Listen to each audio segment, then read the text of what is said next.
waiting all day for this. Felt so good, like anything was possible. I'm running down the track. Never would come to me. Running down the track.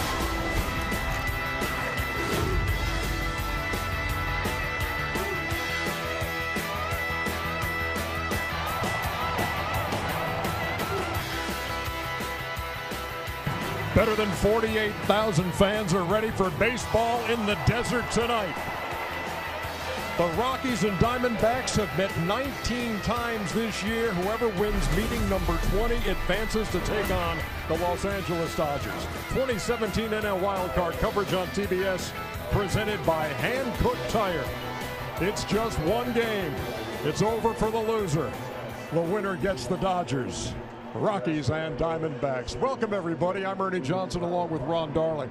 And Ronnie, we've seen enough of these games over the years to know they can be wildly unpredictable. Just look at last night's game in New York.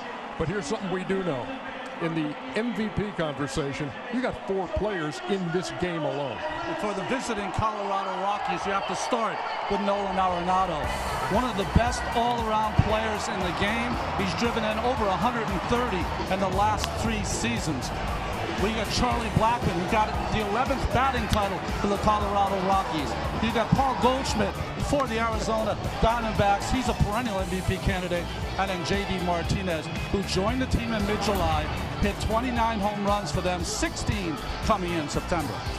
When you talk about the pitching matchup in this wild card game, you've got a guy who has Cy Young credentials, a guy who's been there and done that, and then you have a first-timer. Well, it's going to be interesting to watch because Zach Greinke's one of the best pitchers in the game. Got one of the biggest contracts you'll ever see to pitch these kinds of games. 9 postseason starts for Zach, and John Gray, it's his first, but quietly, he's become the ace of that young pitching staff for the Colorado Rockies. Home field in the wild card game makes you hardly a lock. In fact, in the National League, the last 3 years, the home team has not only lost, they've been shut out. It's the Rockies, it's the Diamondbacks. It's one game to move on, and it's next here on TBS.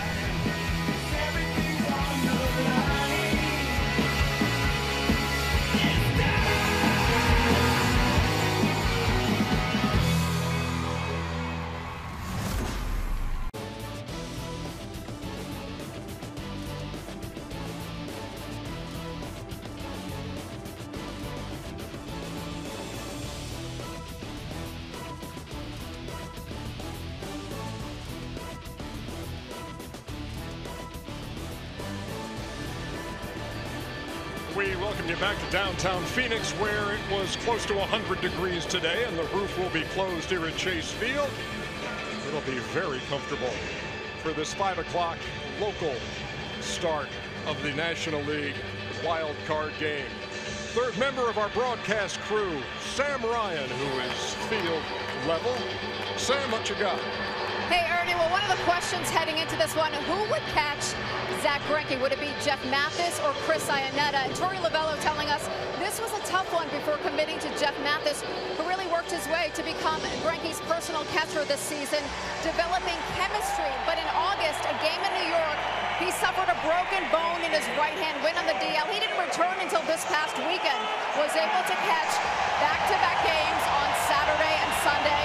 Now, the hand is still swollen. He told me the biggest issue was being able to grip the bat, and he said it worked out, it was fine. So Jeff Mathis gets the start here. He will catch Greinke. And guys, this is something that's not new to him. He said since 2010, on 4 separate occasions, he suffered a broken bone in that right wrist or hand. Sam Ryan, thank you very much. Diamondbacks have taken the field. Tonight's batting order for the Rockies, presented by Hand-Cooked Tire. Charlie Blackmon is this year's National League batting champ. The guy right behind him won it last year, DJ LeMahieu. Then you've got the veteran Carlos Gonzalez, one of the best in the business at third and offensively. Nolan Arenado hits cleanup, and it's Trevor Story, Gerardo Parra, who's a former Diamondback, Mark Reynolds at first, Jonathan Lucroy behind the plate, and John Gray gets the starting nod for the Colorado Rockies against Zack Greinke. I was telling you before about his 9 postseason starts. Those are his numbers from this year. Outstanding, 13-1 here in Arizona. But 3-3 in those 9 postseason starts for Zack with a 3.5 ERA. Defensively for the Diamondbacks behind Zack Greinke, you can see it. Gold glove for Pollock in center field. He's the captain out there. Lots of gold. Greinke is a great fielding pitcher and a great hitter. Goldschmidt, of course, can do it all at first base. And there's Ketel Marte, who they weren't sure if he was going to be able to play. He had a little bit of a hamstring issue. They've had a real problem with their shortstops all season long. Nick Ahmed went down. Chris Owings went down. Marte is the last person standing. To piggyback on the point that Sam was making about Jeff Mathis getting the start and being a personal catcher, for lack of a better term, for Zack Greinke. You know all about this and the mentality that goes into a starting pitch. Well, it really does. And the thing about Mathis is he talks about Zack is such an intellectual pitcher that what he does each and every time he catches them, he tries to match his intellect. He said it's very difficult. Charlie Blackmon steps in.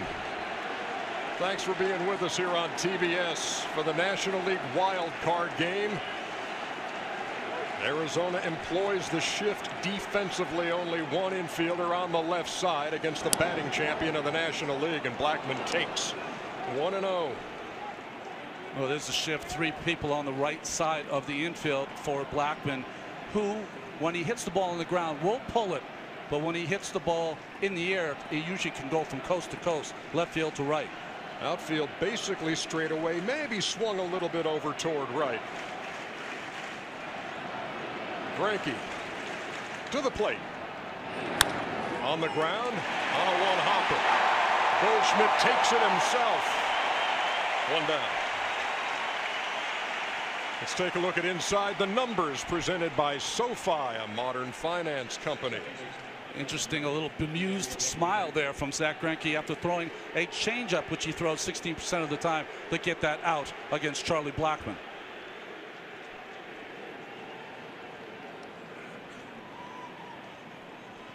DJ LeMahieu steps in. Not only did he lead the league in hitting a year ago, he's followed that up with a .310 season, good for number 7 in the National League. And Diamondbacks are going to play him straight up, as opposed to what they did earlier this year with a drastic supersized shift. What they did is they played left field completely open, and they had 3 outfielders from center over to right. They don't do that with Greinke because Greinke does a lot of the defensive positioning himself.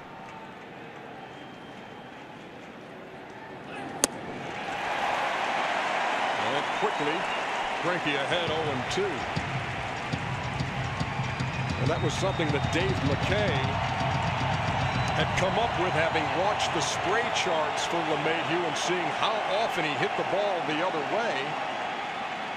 And it paid off for him. But again, you don't see it here with Greinke on the mound tonight. No balls and 2 strikes.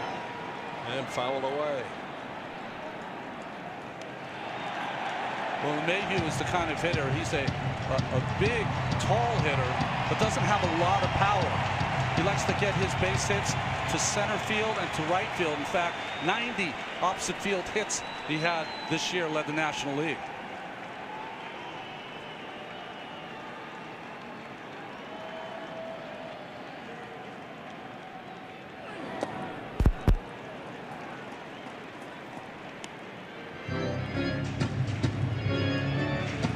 LeMahieu came up with the Chicago Cubs back in 2009. He said the fact that the Cubs traded him remains a motivating factor for him. Been with the Rocks since 2012. The 1-2. You see Greinke patting his side. He made a mistake with that pitch, a slider he left up in the strike zone, but fouled back by LeMahieu. He wants this to be off the plate. It caught a lot of the plate.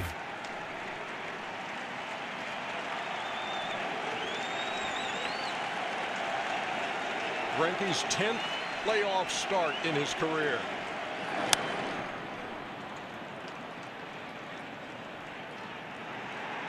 He's 3-3, an ERA of about 3.5 in 58 1/3 innings. You like the strikeout to walk ratio in those postseason games, 54-9.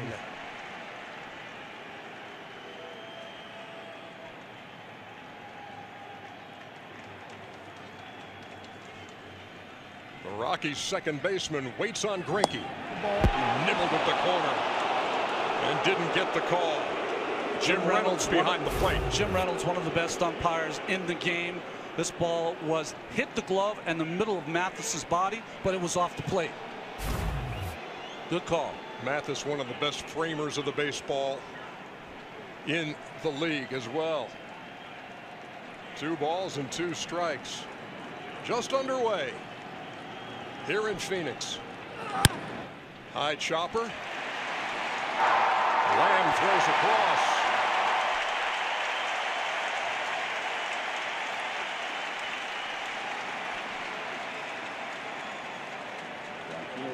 Can't ask for much more if you're an infielder than 2 one-hoppers right at you to get it started. Here's Carlos Gonzalez. He's one of the guys who has good numbers against Greinke in his career. Good numbers, and he almost made up for 5 months of hitting at the bad luck with a good September.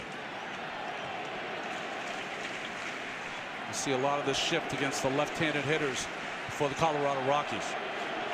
333 with 5 homers in his career against Greinke, and he swings and misses.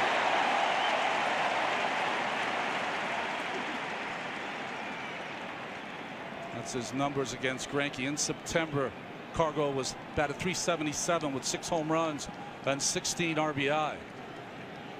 The only member of this Rocky team who was with them the last time they were in the postseason in 2009. They checked down at third, but Chris Guccione says he didn't go.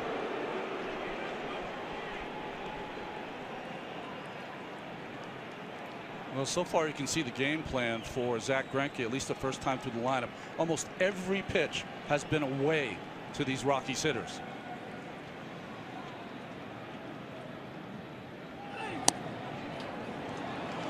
Two balls and a strike now to the guy who won the NL batting title in 2010. It's 25th year of Colorado Rockies baseball. They've had 11 batting champions.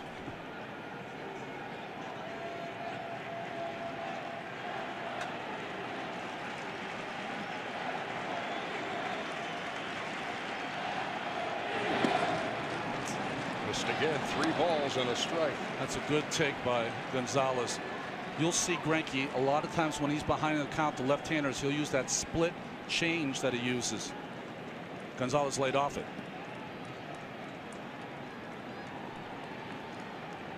Going back to it. On the ground, Marte. If you're Zack Greinke, you couldn't ask for more. A 1-2-3 first.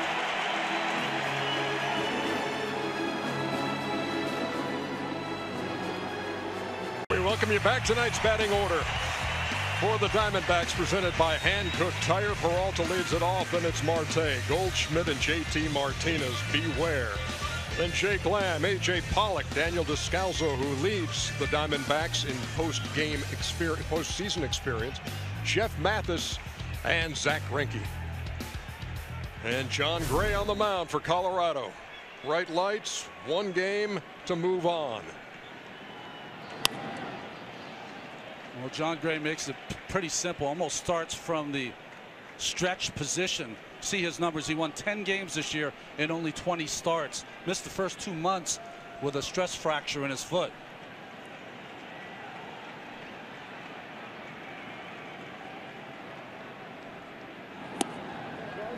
Missed there. A ball and a strike. Very simple in his approach and his delivery to the plate. Very little movement. Just right there. He's a big kid who throws hard. Great breaking ball. He's got ace type stuff. Breaking pitch missed. This guy has a wipeout slider. And he likes pitching here at Chase Field. 2-0, ERA under 3.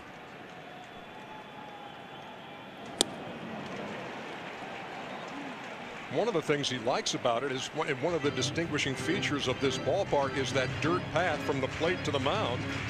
Kind of an old school look when you look back at some of the old baseball films, and he just said it gives him a good feeling. It lines him up. He feels big and tall on the mound here, and it's just a good feeling. It's like a runway for a pitcher to throw strikes.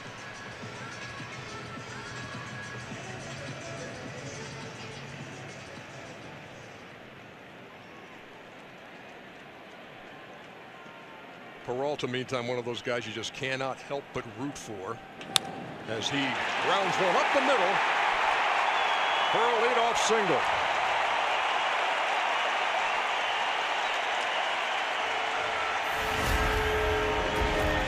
Well, these are the pitch grips for Jon Gray. He's got that four-seam fastball, that spike or one-finger curveball, circle change, but it was the slider that he just threw to David Peralta that resulted in a base hit. Getting back to the point on Peralta, here's a guy who thought his career was over at one point because he had shoulder surgery, and he was a pitcher who became an outfielder. Playing in the Rio Grande Valley for the White Wings and working at McDonald's to have enough money to buy gas to go to ball games. There's another base hit. Marte with the single. Peralta on his way to third. He'll make it. And they're at the corners with nobody out here in the bottom of the first.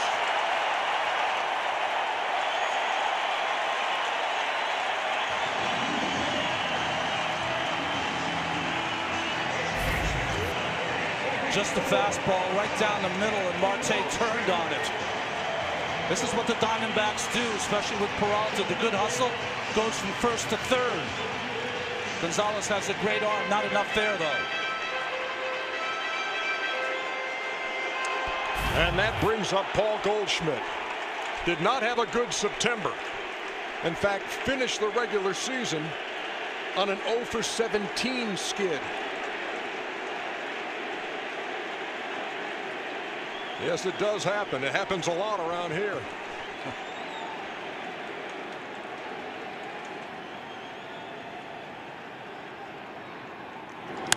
Breaking pitch, high in the air to left, back toward that wall, and gone!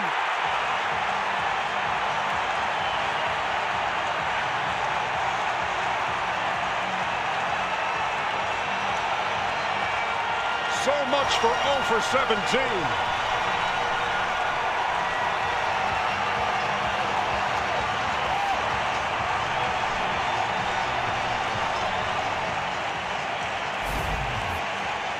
Just a hanging curveball up in the strike zone. Goldschmidt did not miss it. Not only did he finish the season 0 for 17, that was his first hit off Jon Gray. He had been 0 for 11.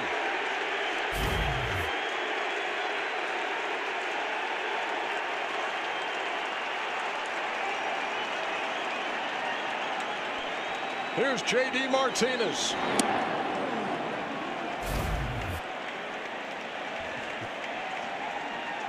No need to tag up for David Peralta.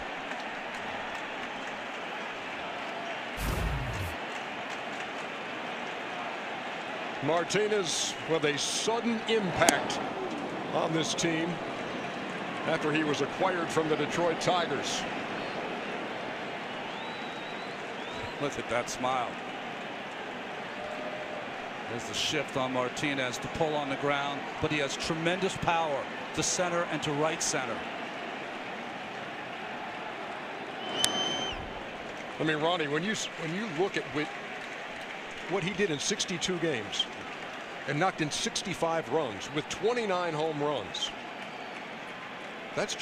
those are astounding numbers. 16 of them coming in September when the Diamondbacks needed them the most.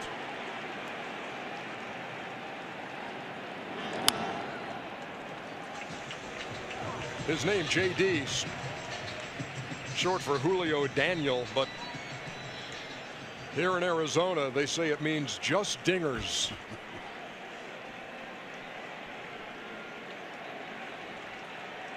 Which is exactly what Paul Goldschmidt did.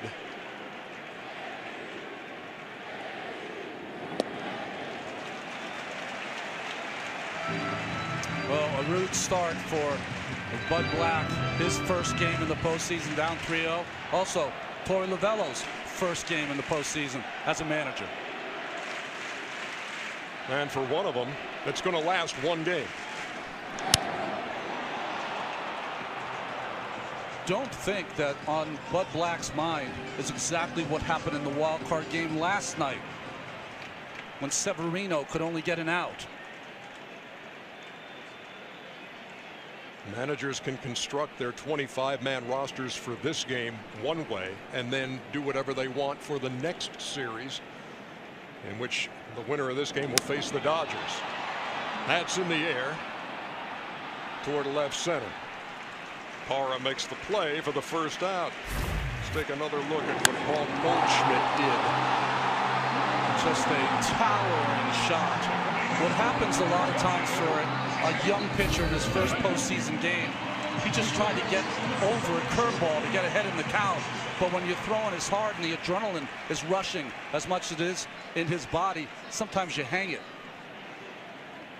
overthrow it. One down now for Jake Lamb. 30 home run guy, knocked in 105. We were talking about all the MVPs in the Open. We left out Jake Lamb, who has 30 home runs, almost 100 RBIs. We left out Mark Reynolds, who has 30 home runs. Both of these lineups, great depth. Charlie Blackmon, obviously in that conversation. Grounded foul past first. And Gray trying to settle down, ahead in the count, 0-2. Gray won his last 4 decisions. Was red hot coming in.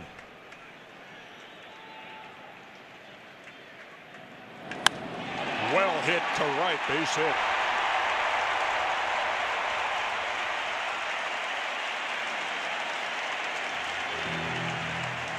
D-backs have stung a few here in the first. Well, that's the 4th hit he's given up in this inning. 3 of them have come on breaking pitches. Pitching coach Steve Foster is going to go out and have a discussion with the young right-hander.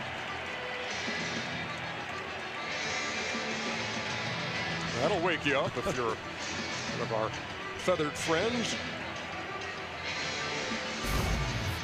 Those guys got in here before the roof was closed. Right. It's probably the most difficult and most important mound meeting Steve Foster might ever have with his youngster.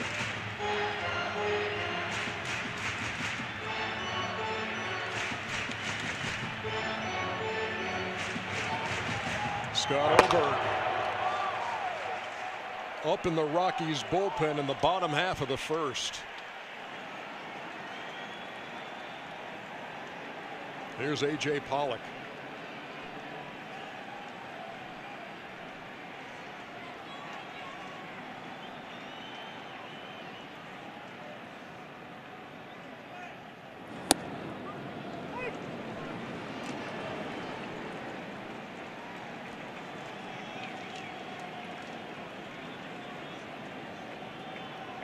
Pollock, a guy who's come back from a tough injury in 2016. He broke his elbow sliding into home in spring training. He hit .266 this year, 14 homers, knocked in 49. And he's behind in the count, 0-2. You know, he was a big part of their ball club to start the season last year, and when he couldn't make the call with that fractured elbow, that's one of the reasons that Arizona had such a tough year, only winning 69 games, but they flipped it and won 93 this year with 69 losses.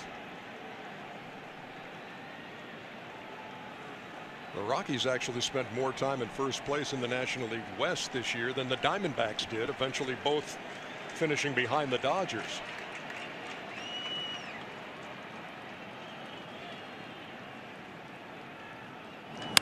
Breaking pitch lined into left. Lamb is around second. He's headed to third. Here's the throw to second, and a hustling A.J. Pollock is in there.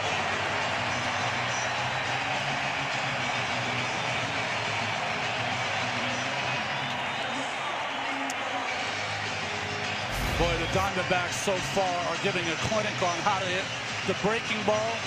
That's 5 hits for them on the breaking ball, and they're putting a clinic also on going from first to third, a hustle double, and that was on an 0-2 count.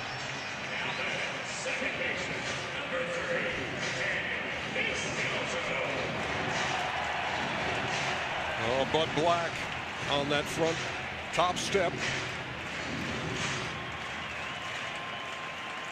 Rocky infield brought in. They're already down 3-0.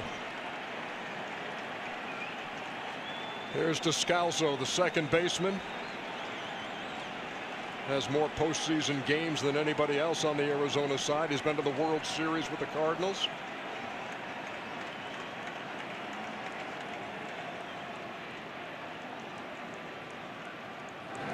Ball out. He also was a Colorado Rocky for a couple of seasons.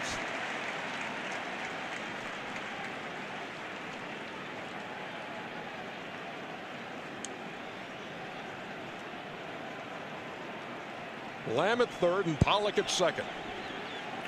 Only one down here in the bottom half of the first, and 3 runs in. Ball out. Well, Gray has thrown 23 pitches. 18 of them have been strikes, but not quality strikes. He's thrown most of the balls down the middle of the plate.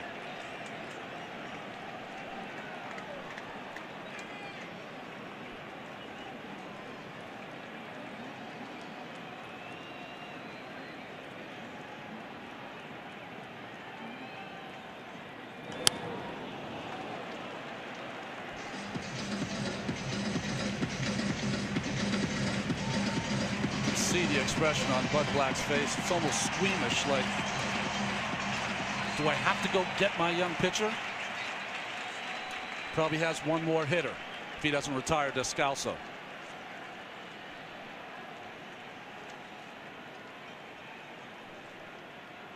Two balls, 1 strike. And Descalso swings and misses.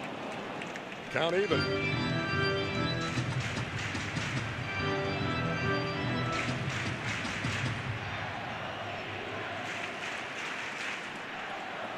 Gray's won a couple of games in this ballpark this season.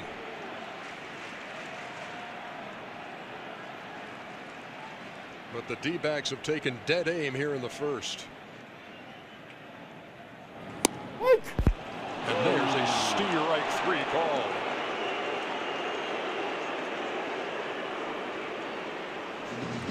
Well, that was a high backdoor slider from Gray, and he gets the call from Jim Reynolds. That's one of those pitches that a hitter will kind of give up on. Thinks it's not going to break back over the plate. It gets the call from Reynolds. Now, most of the time, you might walk the 8th place hitter to face the pitcher, but Greinke's one of the best hitting pitchers in the National League. Mathis wants time.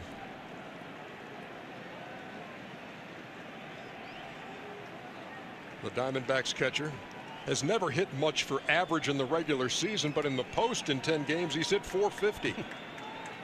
Go figure.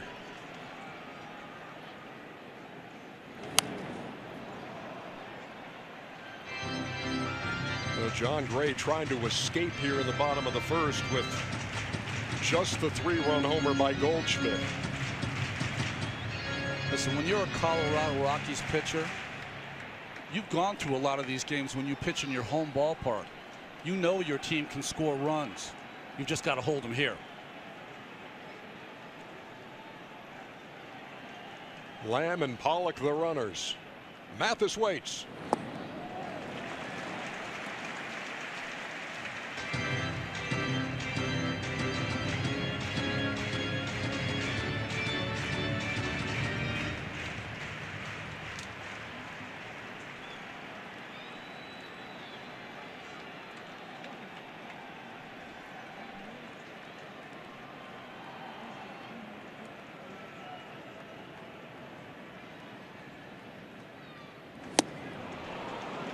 One ball and 2 strikes.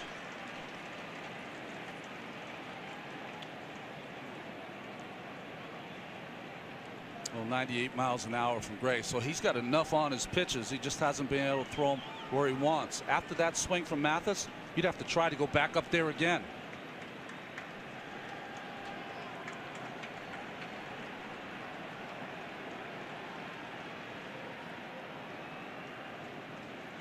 The 1-2 reached out and fouled it away.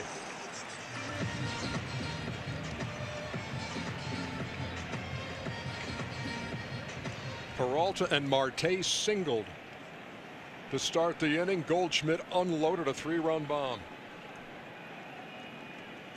Mathis has got to get a new bat. Looks like he just chipped that one as he hit it off the end of the bat. Already Gray at 30 pitches here in this first inning. Gray's a guy that a lot of teams wanted. In 2010, Kansas City drafted him. 13th round, he didn't sign. Yankees the next year, 10th round, didn't sign. In 2013, the Rockies got him in the first round, number 3 pick overall, out of the University of Oklahoma. Big kid, 6'4", 235. It's been a long bottom of the first.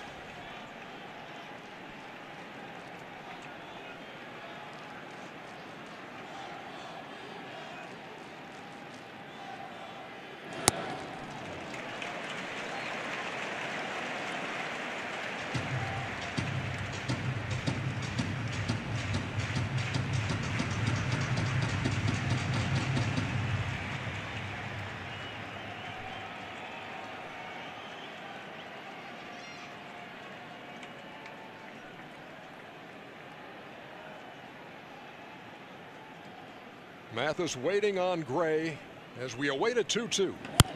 Breaking pitch fouled away.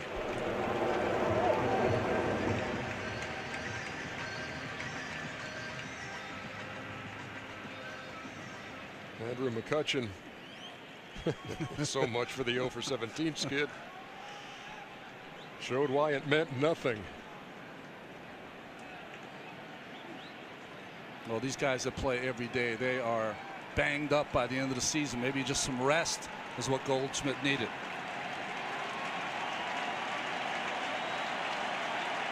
And again the 2-2. And Gray strikes him out. So he strikes out the last 2 with 2 runners on, but the damage was done by Paul Goldschmidt. 3-0.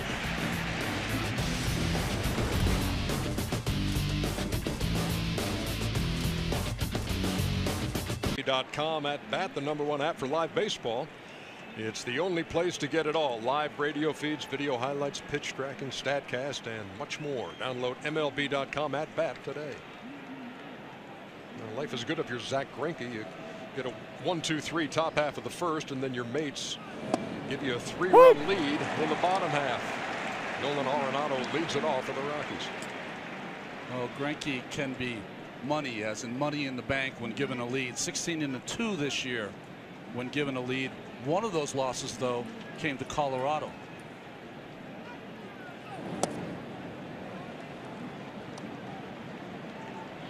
Arenado coming off back-to-back seasons in which he led the National League in RBIs, and he was 2 behind Stanton this year.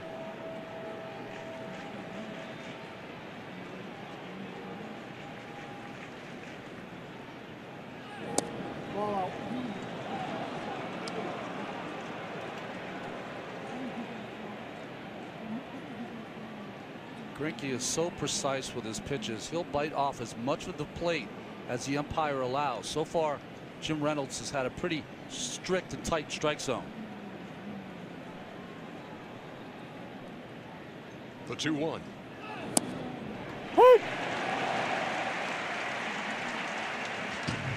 Got the 2 extra umpires, obviously, in the postseason. So you've got Reynolds behind the plate, Gary Cederstrom at first, Mark Carlson at second, Chris Guccione at third, and down the lines Jordan Baker in left, his first postseason assignment.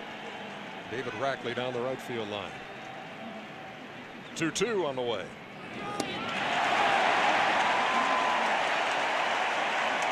A tantalizing breaking pitch that got Arenado. Well, this pitch that's thrown by Greinke, he takes a little bit off that curveball. So not only the break fooled Arenado, but also the speed of the pitch.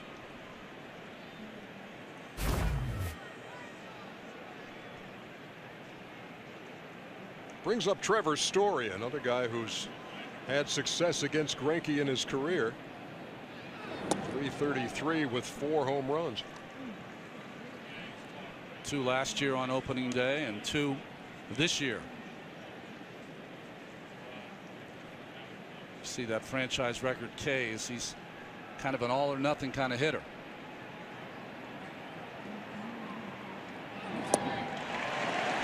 Greinke's on here early in the wild card game.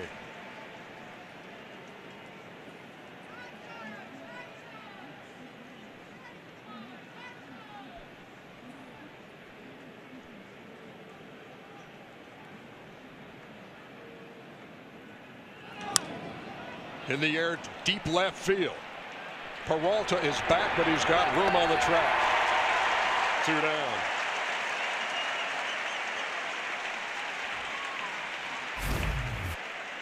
Well, no one knows better than Buddy Black. He pitched in the postseason.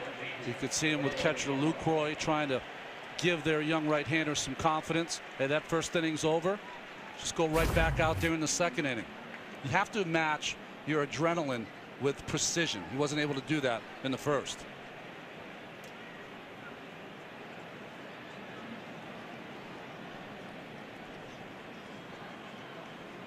Two up and 2 down now, and Gerardo Parra stands in. Another guy who hit better than 300 this year for the Rockies, and he takes a strike.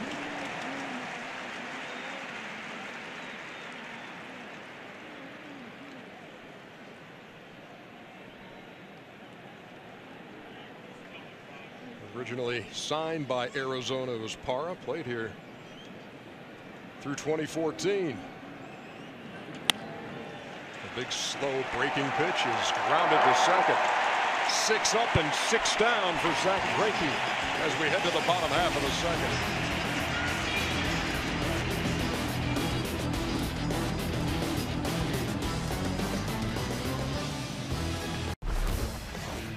Don't miss a minute of the American League Division Series presented by Doosan. Boston Red Sox, Houston Astros game 1 at 4 o'clock Eastern on MLB Network, followed by the Yankees and Indians game 1 on FS1 at 7:30 p.m. Here on TBS tonight, you're watching the wild card game in the National League. We move to the bottom half of the second inning. And you cannot let up as a pitcher when you see your opposite number come up there, because Zach Greinke can handle the bat. He's hit 6 home runs in his career.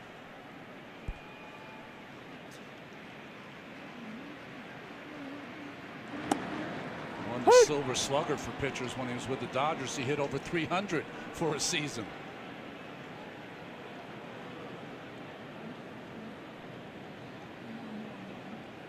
John Gray ahead in the count, no balls and 2 strikes. And here she comes. Little tapper up toward first.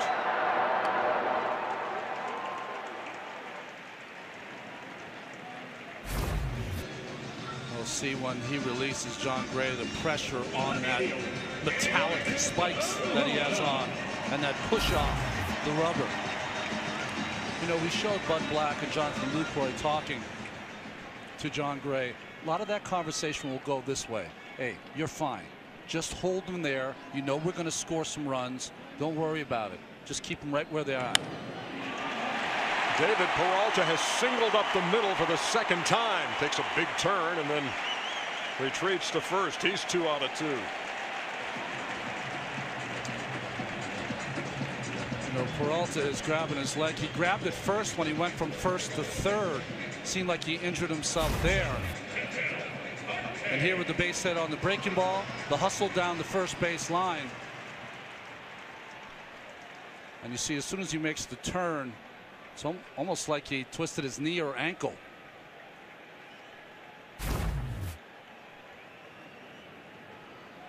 He'd been bothered by a stiff neck in recent days. He was over that, but you see him hit the corner of the bag, and there's where it appeared that he came up a little gimpy, but he stays in there. Ketel Marte steps in. Singled his first time. How about the footwear on Marte tonight? They had a lot of different color spikes out there tonight for both clubs. It's a time to shine. Almost got the turquoise, kind of a Phoenix vibe going to it. The 0-1. Already the pitches by Gray more quality than in the first inning, but Oberg is still up.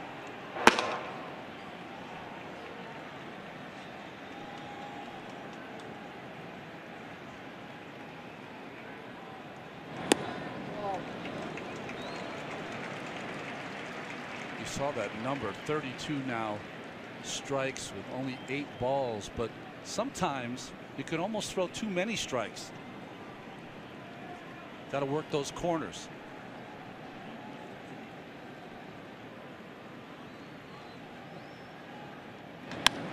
The 1-2 into the gap in right center field. That ball's going to get down and roll all the way to the wall. Peralta around second on his way to third. They're going to wave him. Here comes the throw to the plate. It's late. And the Diamondbacks have a 4-0 lead.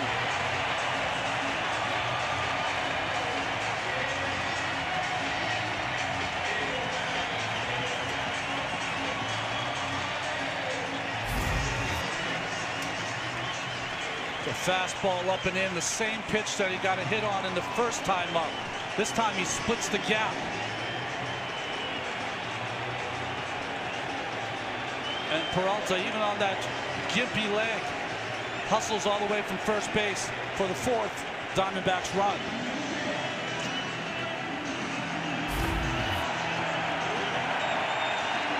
Short night for John Gray in his postseason debut. Roughed up by the Diamondbacks, and he leaves in the second. Scott Oberg coming out of the pen for the Rockies. Take a look at tonight's playmakers presented by Alfa Romeo. Paul Goldschmidt, twice a runner-up in the MVP. Balloting once to Andrew McCutchen, who tweeted earlier about the home run that he did.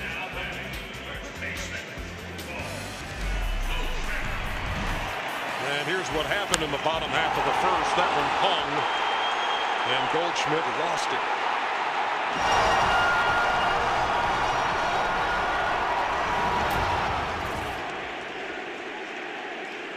And he steps to the plate now to face Scott Oberg. See Oberg set career highs in games this year and with strikeouts. Put into a difficult situation here. Marte, after his run-scoring triple, is at third.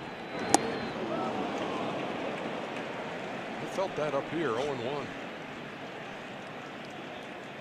Is there anything worse as an infielder than having to play in with Paul Goldschmidt at the plate?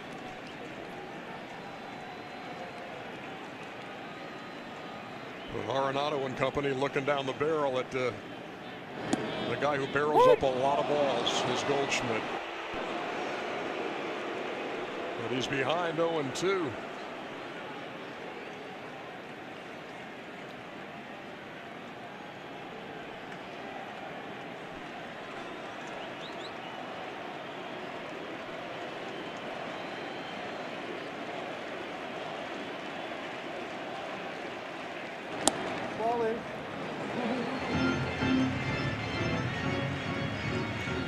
Left-hander Tyler Anderson is up in the pen. He was going to pitch Sunday if the game was meaningful for Colorado.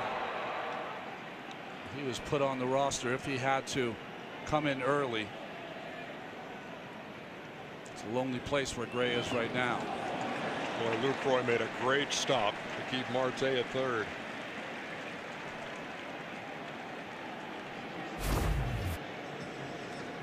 Just a hard slider that hit before the plate.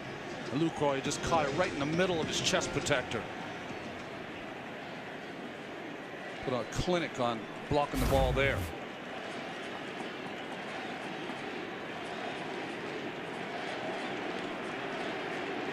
Two balls, two strikes. Goldschmidt swings and misses for the second out. Boy, Oberg fearless there against Goldschmidt. All of the fastballs were inside, in on his hands. Tied up Goldschmidt. Well, you get Goldschmidt on the strikeout, takes that sacrifice fly out of the equation, and now it's Martinez who will try to get Marte in from third.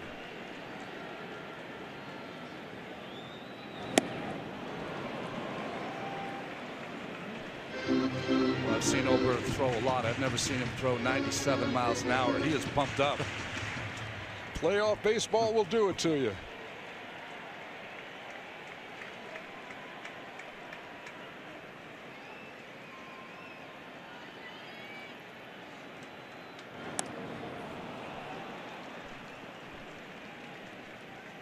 Martinez didn't mean to, but got a piece of that, and it's 0-2. Again, another fastball in by Oberg. Martinez, you have to stay away from being down in the strike zone. That's where his power is. So when you get ahead of him, you try to elevate the fastball.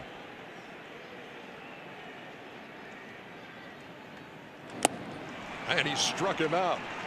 Oberg fans Goldschmidt and Martinez, no small feat. But Arizona adds a run, 4-0.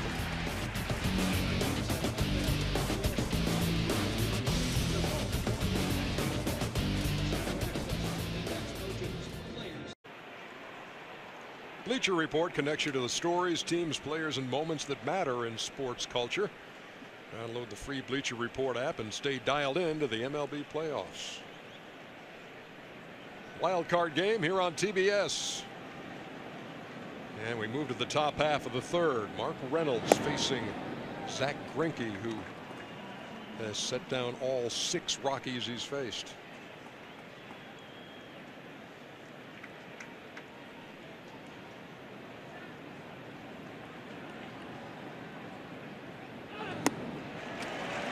Back in 2007, when the Rockies beat the Diamondbacks, Reynolds was an Arizona player. 2007, the last time these franchises won a playoff series.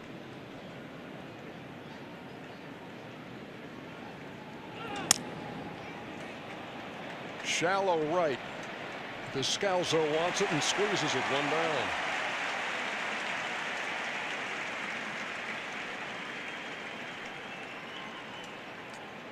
Well, there's a lot of different ways to judge a pitcher. Soft contact is one of them. It's been a lot of soft contact from the Rockies off Greinke so far. Only one putout made by an outfielder in this one. And that was on Trevor Story's fly ball to the track. Here's Jonathan Lucroy, who used to catch Greinke in Milwaukee.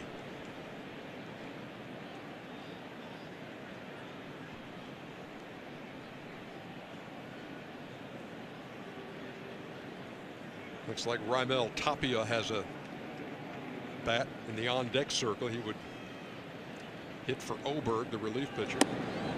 Oberg did a job when he came in. I was just thinking, if there were 2 outs, I might even bat Oberg just to keep him in the game. He was so dominant with the 2 strikeouts of Goldschmidt and Martinez. Bud Black's troops in a 4-0 hole as we play here in the third.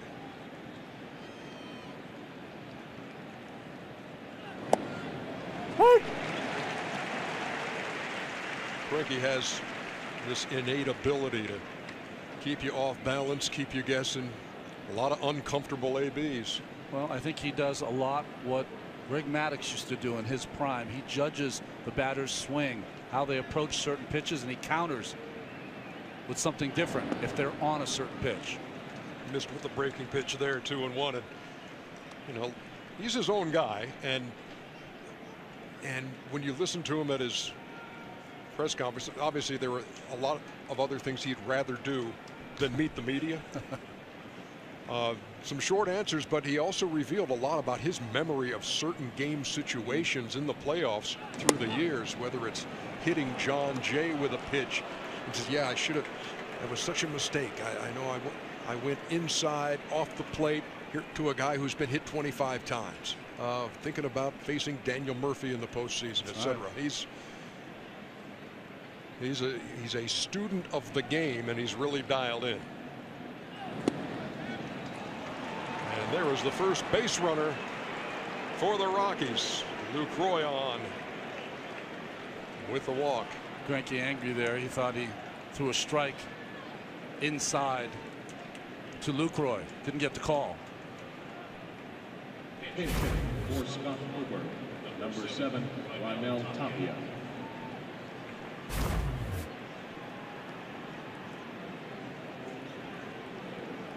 Raimel Tapia will pinch hit here in the third.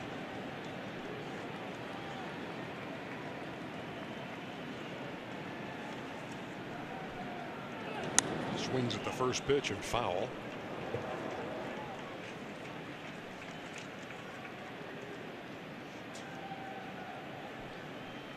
Tapia, an international free agent signing back in 2010. Appeared in 70 games this year, hit .288. Not a big power guy, knocked in 16 runs. Trying to spark a rally for the Rockies here in the third. Breaking pitch lined into right field, base hit. Lucroy is around second. And they are at the corners with one down here in the third.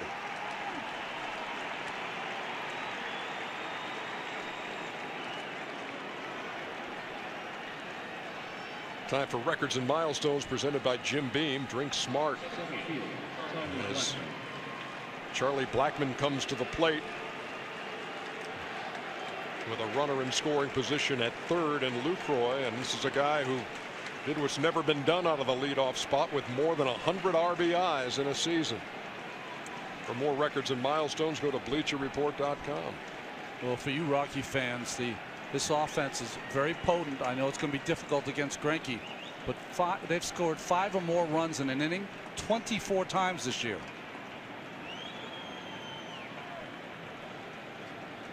Blackmon grounded to first his first time.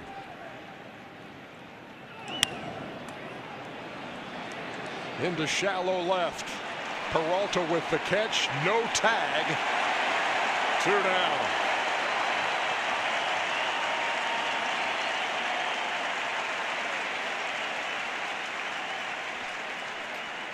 Well, there's really nothing Lucroy could do. The ex-pitcher, David Peralta, was coming in aggressively on that ball and got a lot behind that throw. Lucroy would have been a dead duck.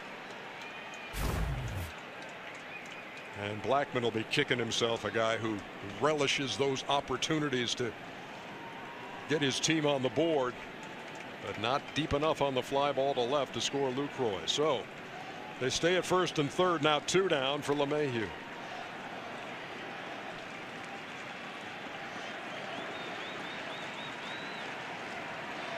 LeMahieu hit a 1-hopper to third, and Lamb threw him out his first time.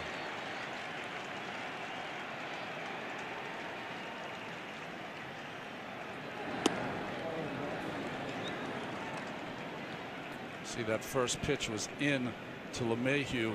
With Goldschmidt holding Tapia at first base, that opens up that hole between Goldschmidt and Descalso.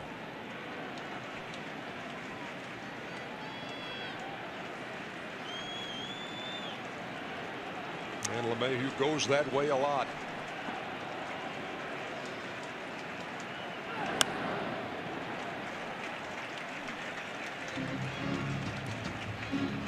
So big for Colorado to score with this opportunity and start to chip away, down 4-0.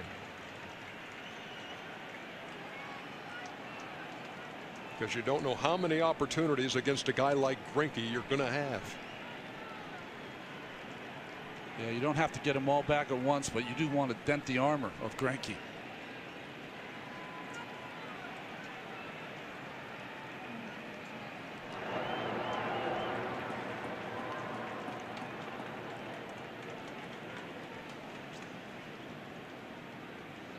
throw to first by Greinke, but be very surprised if Tapia was running with the Rockies down 4 runs.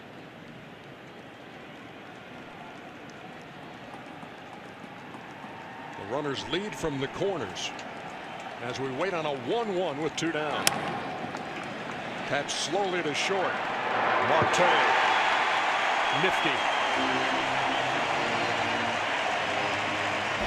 We head to the bottom of the 3rd.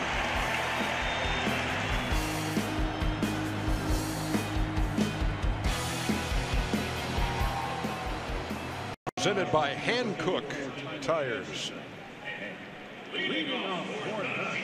As we welcome you back to Chase Field in downtown Phoenix.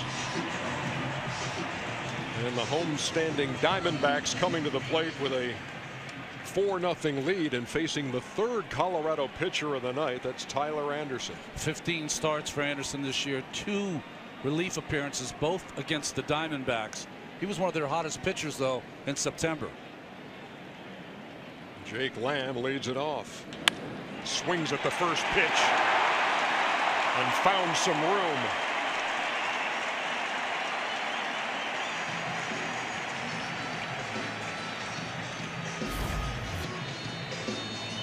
It's just the fastball right there. Anderson trying to get ahead. Lamb wouldn't let him. Now watch the motion. Watch his front foot, how he kind of kick-starts a motorcycle with it a couple of times. Whatever works.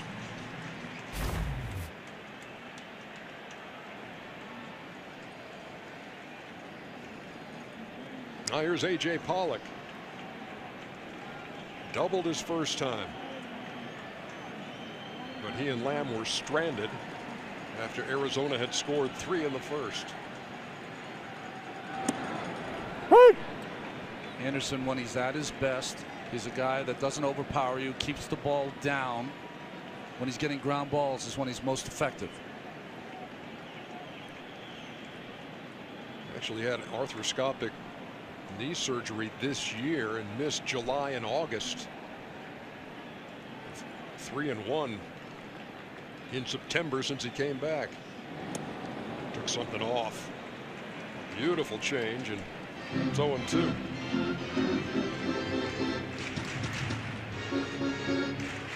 Nothing quite as pretty as a perfectly executed changeup.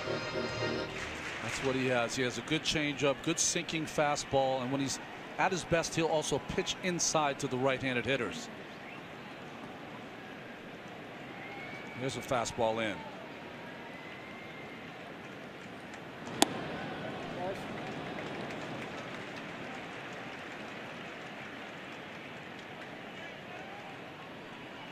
Already 8 hits in this game for the Diamondbacks. One of them left the park, that from Goldschmidt in the first.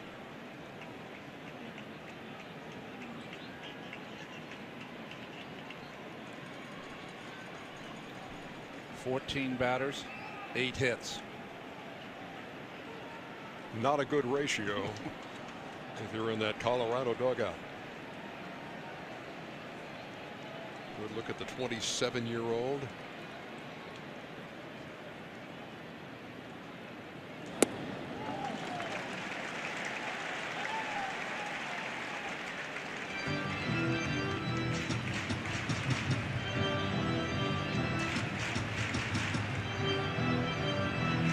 Anderson, a Las Vegas guy who grew up idolizing another Las Vegas product, Greg Maddux.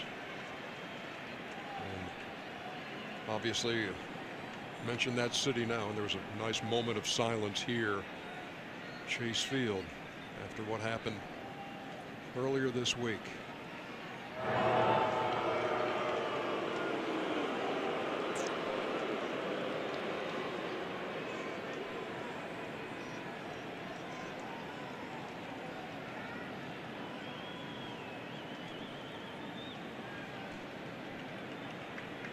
That's Jake Lamb, who singled to lead off the third. Pollock waiting on a 2-2. And that'll be out of play. Arizona and Colorado basically, once the Dodgers took the lead in the National League West, grabbed those top 2 wild card spots and would not let them go. And Colorado had Bit of a fight on his hands in the month of September because the Brewers and the Cardinals were both in it. And then on the second to last day of the season, the Cardinals rallied to beat Milwaukee and knocked the Brewers out, and the Rocks were in. There's that change again, and there's one down. Moments ago, Sam Ryan spoke with Rockies manager Bud Black. But as you're watching the first inning unfold and watching John out there, what are you thinking as far as what's going on with him? Well, it looked to me as though the ball was up and they jumped him quick. You know, Peralta swung at the first pitch of the game. Marte swung at his first pitch. That actually was a pretty good pitch. Then he hung a breaking ball to Goldschmidt on the first pitch. So just elevated, not much control. How much was that nerves? You know, I'm not sure. I mean, before the game, John seemed fine. This was, you know, his first experience, but I think it was more about location than anything. Thanks so much, Bud. Our thanks to Bud Black for his time in between innings as Descalso fouls it off. Bud Black was the manager of the year in the National League in 2010, at the helm of the San Diego Padres, and was on Mike Scioscia's staff when they won a World Series. The Angels did, and as a pitcher, 121 and 116. I think the manager of the year in the National League is going to come from one of these two dugouts, Lovello or Black. It's quite a move by Anderson. He doesn't really step that much to first base. Very deceptive move.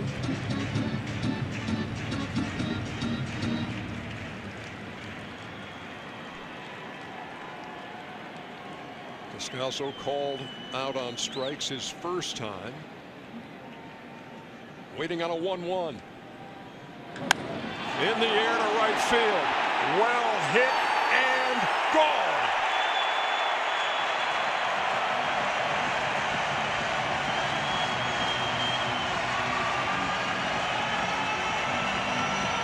The postseason veteran with more experience than any other Diamondback just put one in the seats and right.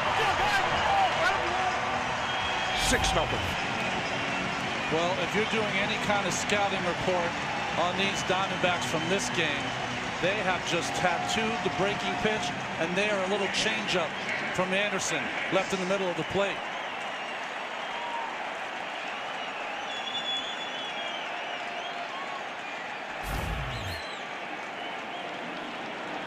Here's Mathis.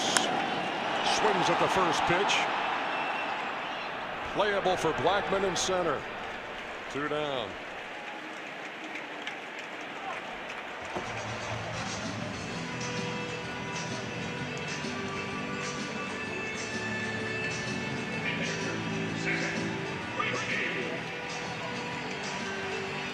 Diamondbacks hit 220 home runs in the regular season, 5th best mark in the National League, and they've gone deep twice tonight. Goldschmidt and Descalso.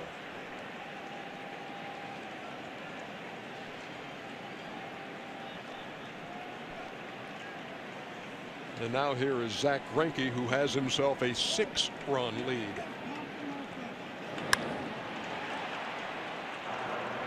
Story to Reynolds, retires Greinke.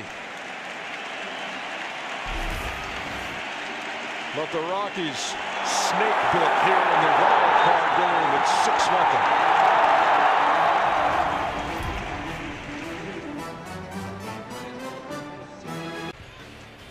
The NBA on TNT is back Tuesday, October 17th.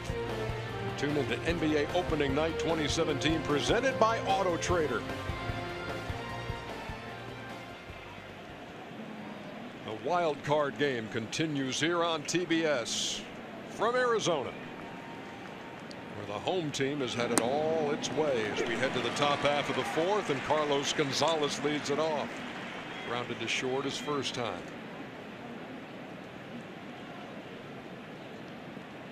Lamb, the only infielder on the left side, as the shift employed against Gonzalez. And he hits right through it.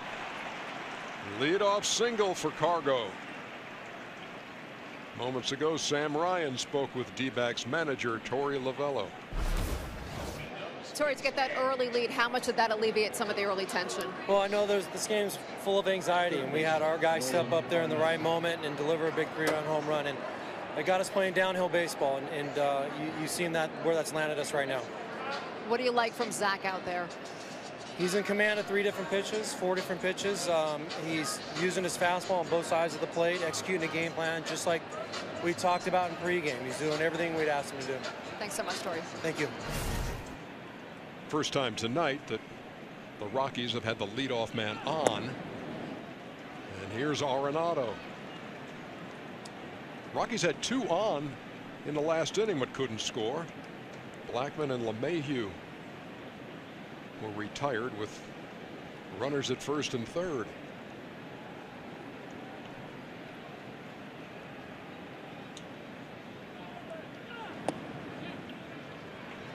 What's the biggest mistake you can make, Ronnie, if you're a starting pitcher working with a 6-0 lead? I think that you come off your game plan, like Torrey Lovullo was talking about. Zach's got that game plan. Because the offense of the Rockies is so potent, you can't just drift away and start challenging their hitters. You got to stay on the corners if you can. He struck Arenado out his first time. He's behind in the count 2-0, and a big cut by the Rockies' third baseman, who hit .309 with 37 homers and 130 runs batted in. You know, whenever you're talking about Rockies hitters, it always seems invariably the splits come up. How they hit at home or on the road. Well, for Arenado, 19 home runs came at home, 18 on the road.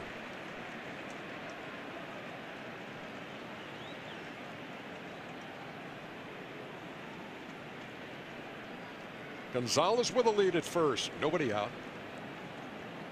And Greinke set to deal the 2-1, fouled out of play. 2 balls and 2 strikes. The one number that you see up and down this lineup of Colorado against Greinke, maybe not high averages, but a lot of home runs from this lineup against that. They could use one soon.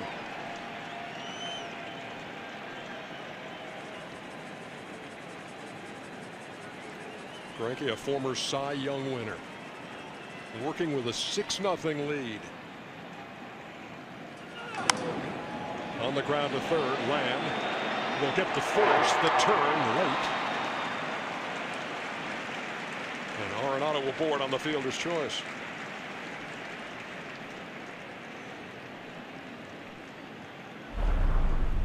Well, it's the top of the second inning, the strikeout of Arenado. See where he releases that pitch. They all come from the same spot, the same tunnel. That's why it's so difficult to figure out what pitch you're getting from Greinke.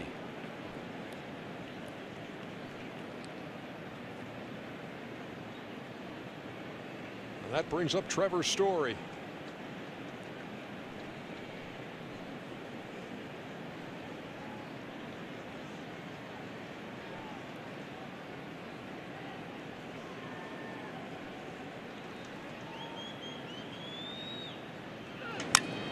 Shattered his bat and it got through into center field.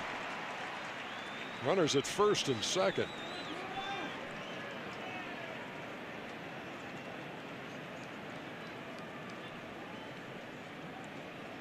And that was a clean break right there. Just gets that off the end of the bat. It sailed all the way down in front of Jake Lamb, but he'll give up that bat for the base hit. 2 on now for Parra. Third hit allowed by Greinke. And again, the Rockies trying to begin the process of chipping away at a big deficit here in the wild card game.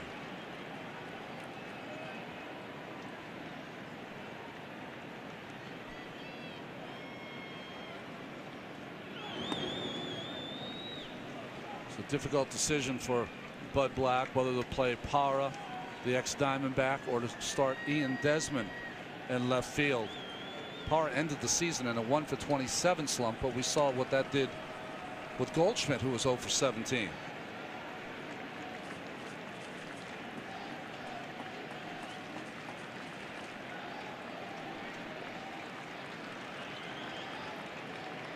Runners lead from first and second. Here it comes back up the middle. That's going to get through for a base hit.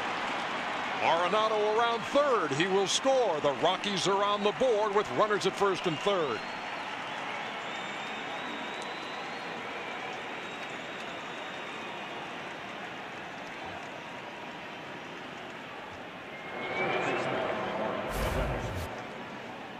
Well, short stroke by Parra.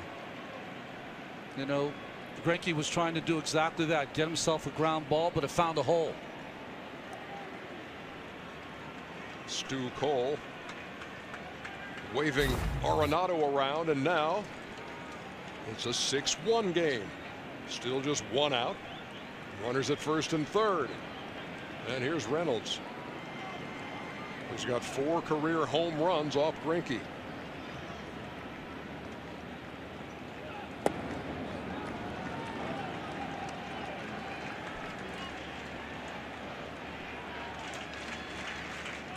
"19 meetings in the regular season. Arizona won 11 of them. One thing this Rocky team will not do is send up any kind of a white flag. Man, they will battle, and they've got the kind of guys offensively who will keep you in games. Reynolds waved at that 1-1.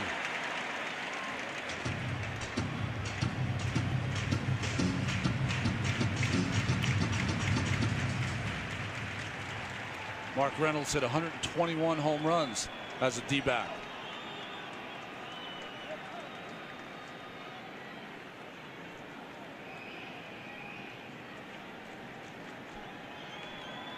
Here's a great year for him. Career high in RBIs with 97.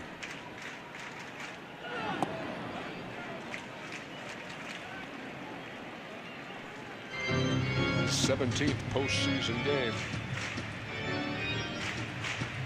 16 of those with Arizona, Baltimore, and St. Louis.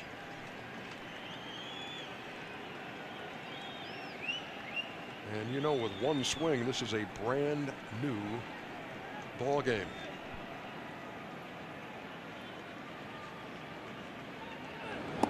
Laid off the breaking pitch. 3-1. You know, Reynolds was signed in the offseason to a minor league contract, really just insurance in case they needed someone at first base. Ian Desmond was going to be their first baseman, but Desmond injured himself. Reynolds got the start, and it got off to a great start. So give me the dialogue here with Mathis and Greinke. Well, I think what's happening now is as Greinke, the first 3 innings, he was pretty picture perfect. His control has been off this inning. So I think that's why Mathis is going out there to talk to him, settle him down, and try to get him back on the page he was in the first 3 innings.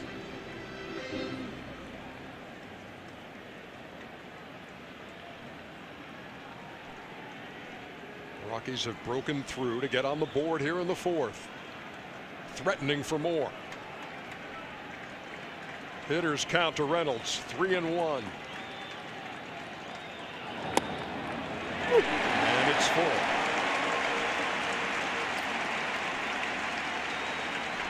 Well, you've got a hitter up who's got great power. He strikes out a lot. But if you're going to come back in the game, you've got to get these runs in from third base with less than 2 outs.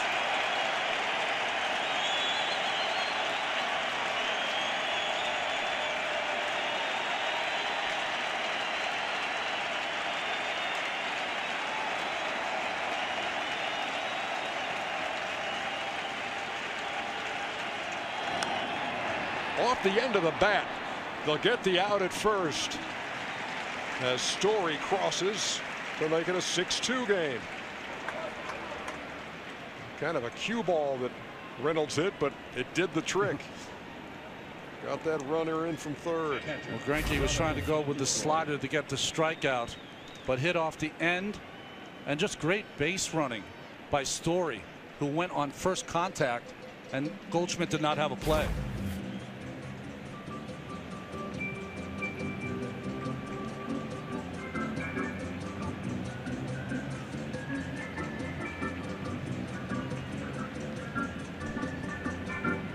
All right, so 2 in. And Parra at second with 2 down for Lucroy, who walked his first time. Rockies cutting the deficit to 4 here in the 4th.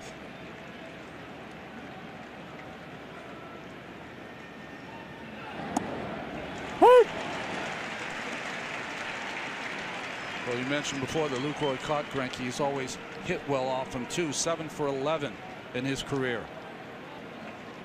You ever find the guys who had caught you could hit you? Yeah, because they know what you're bringing.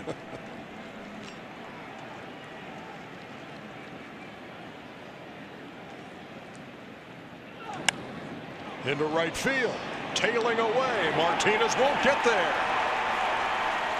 Lucroy with a run-scoring double as Parra scores, and it's 6-3.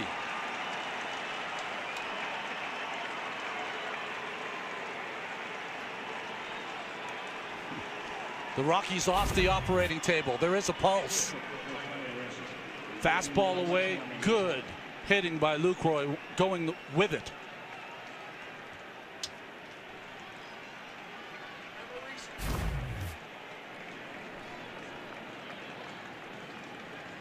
Now, Bud Black will go to the bench again, and Alexi Amarista, the little ninja, gets the call.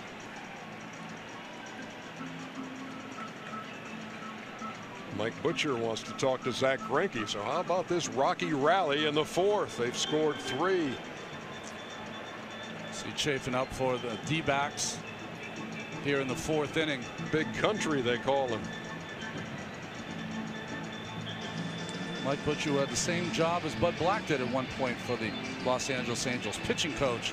Now the pitching coach for the D-backs.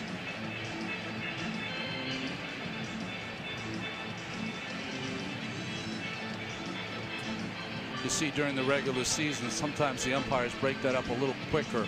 They give a little more latitude and time in the postseason. I think that makes sense.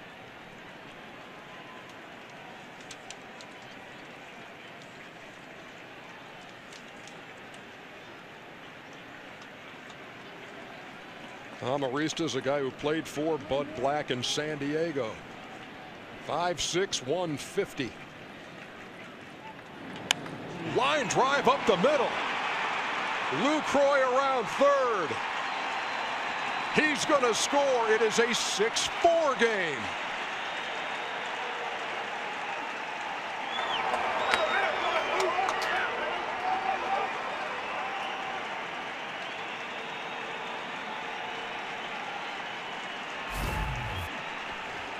First pitch curveball. Amarista was waiting for it. A bullet right through the box. And Greinke couldn't get his glove up in time. He came into the inning with a 6-0 lead and doesn't make it out of the 4th. Greinke's night is done. It's a 6-4 game.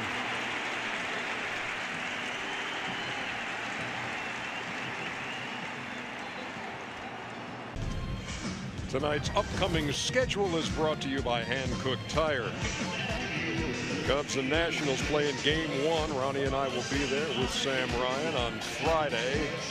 The winner of this game taking on the Dodgers in Game 1 of the NLDS. And then Saturday, it's Game 2 in both of those series on TBS. 5 hits in the inning for Colorado, 4 runs in. 6 hits in their last 10 at bats off Greinke. That's why he got the hook, and Andrew Chafin's in. Set a career mark with not only strikeouts but also appearances. And he'll face the top of the order in Charlie Blackmon, who's 0 for 2. He represents the tying run here in the 4th.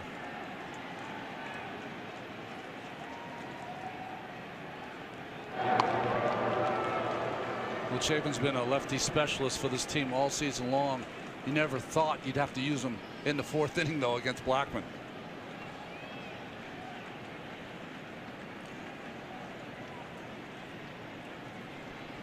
'71 appearances for Chafin, most on the team, but none bigger than this one.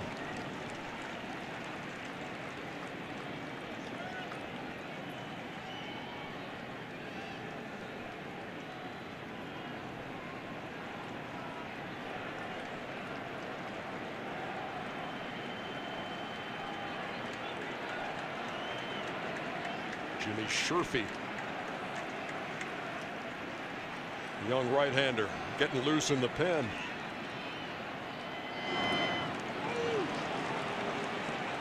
And suddenly they are restless here in the desert.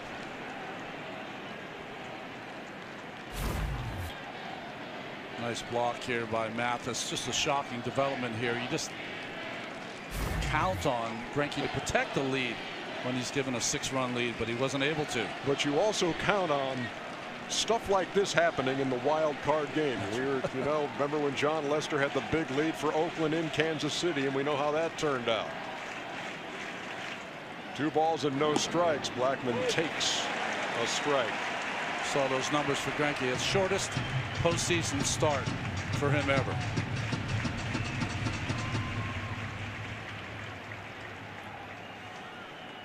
It was a short evening too for John Gray, an inning and a third.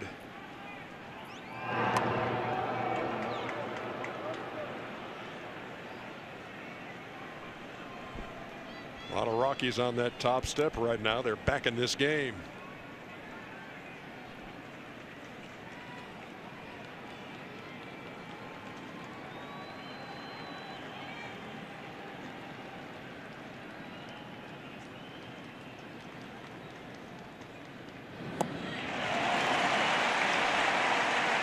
Fooled Blackmon with that one. The count's even. 2 balls and 2 strikes.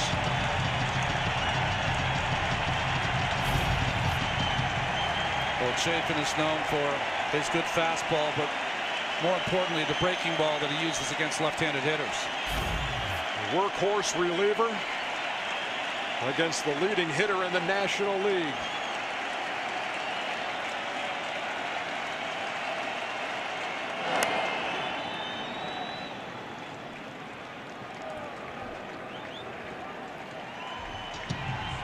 Blackmon making sure that lumber's not broken.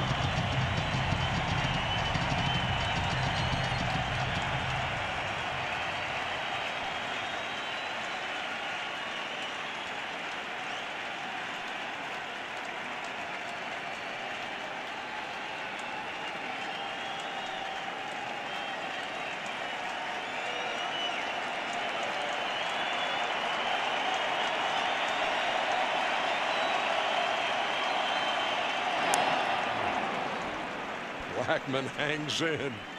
This is a snapshot of the difference between regular season baseball and a night in October. 48,000 on their feet screaming.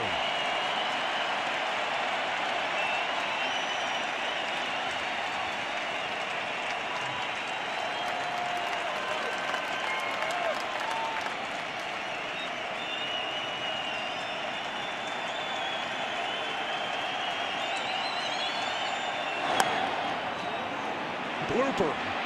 Will it fall? No! What a play! Pollock in center field. Leaves his feet to make the play. And to keep it at 6-4. He's got a Gold Glove on his shelf, and he's made a big play to end the 4th.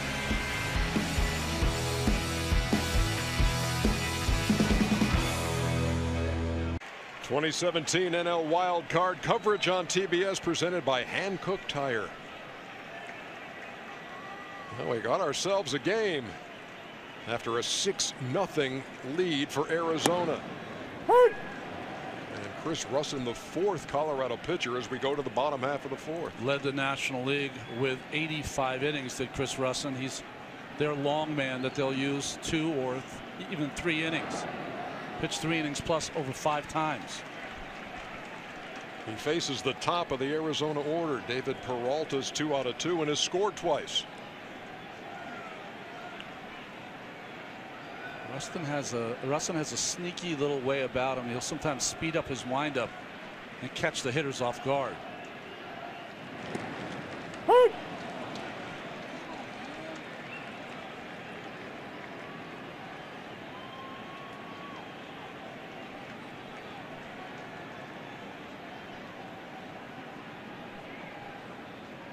There it was right there.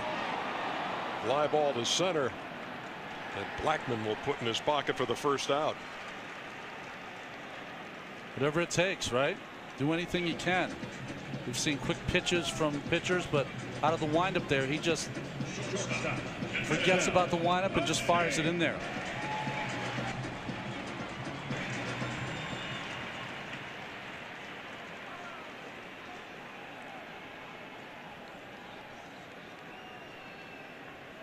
Here's Ketel Marte, who is also 2 for 2, a single and a run-scoring triple.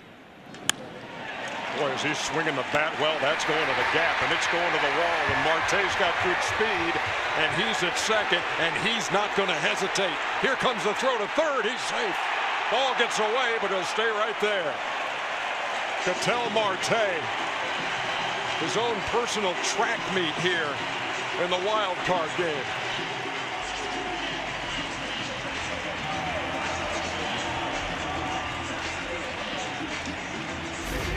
We've done a lot of wild card games. I've never seen anyone have 2 triples in a wild card game. One left-handed and this one right-handed. Remember, he came into this game, they were worried about his hamstring. No issue. Looks okay. Must be the shoes.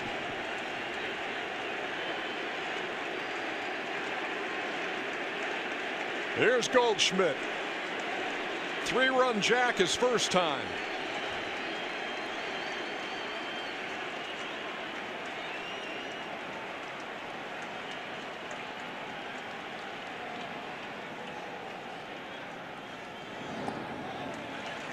Again, the drawn-in infield for the Rockies.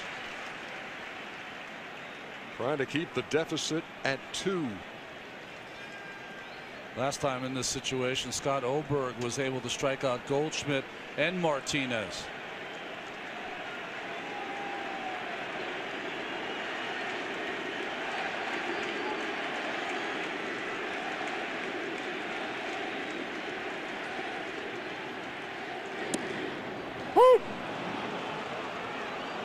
Russon's never been a guy with overpowering stuff. Succeeds on guile, location. Every now and then, as you pointed out, he'll come at you before you're ready. Goldschmidt waiting. Marte with a short lead at third, and here it comes. And he cut right through it. 1-2.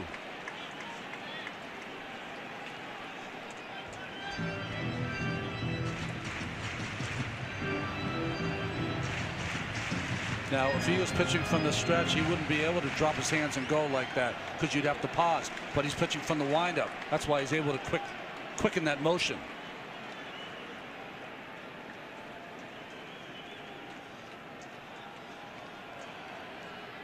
Here he is, 0-60.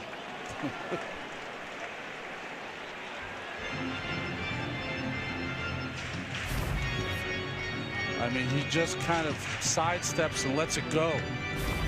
Just eliminates the leg kick.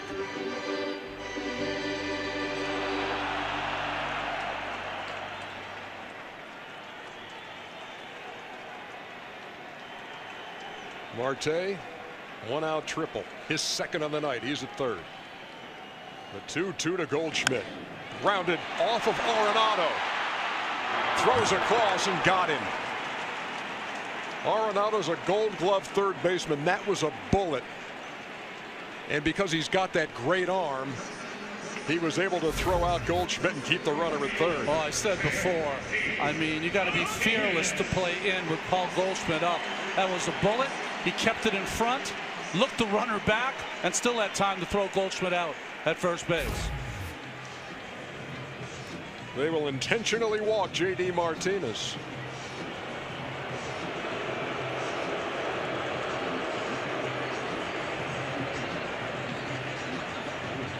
Now, if you're watching it this year and haven't watched a whole lot of baseball, and you used to see the catcher put his arm out and you'd have to throw the 4 pitches, and it's one of the changes this year is the intentional walk. Is we want to put this guy on. Okay, go ahead. So runners at the corners with 2 down, and they'll go lefty-lefty with Russon against Jake Lamb.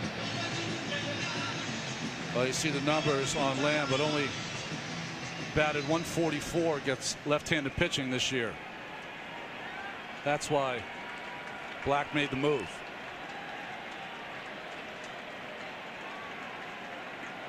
He's 2 for 2 with a run scored. He singled off the lefty Anderson his last time.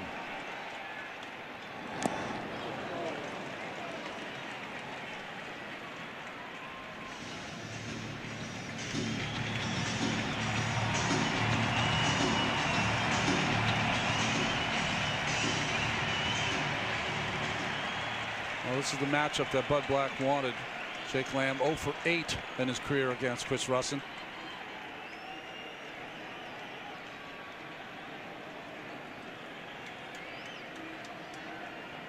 Marte and Martinez the runners.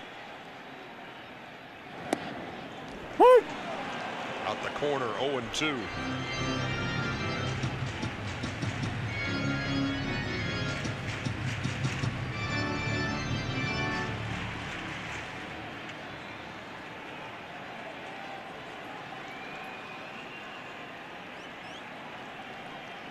Russin trying to pitch out of trouble in the 4th and keep it a 2-run game.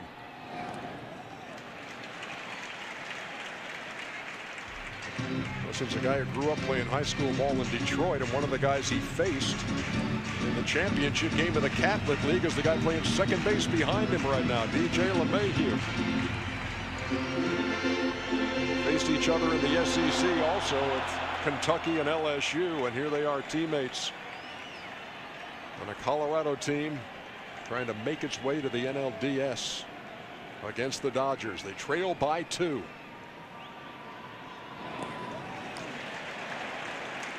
Lucroy again doing what Lucroy does.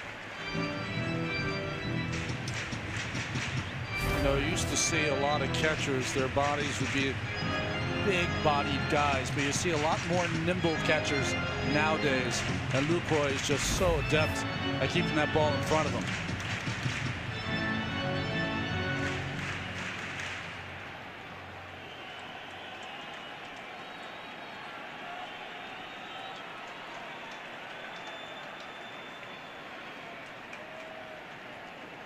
The 2-2. Count is full. A.J. Pollock on deck.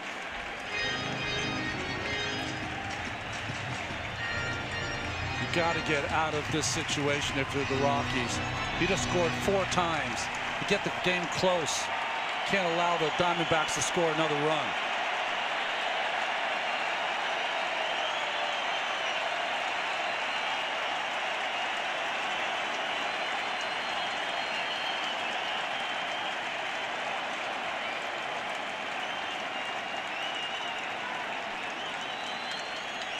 Here comes the 3-2. Popped him up. Who wants it? Lucroy. And for the first time tonight, the Diamondbacks do not score. Rockies dodge it. 6-4.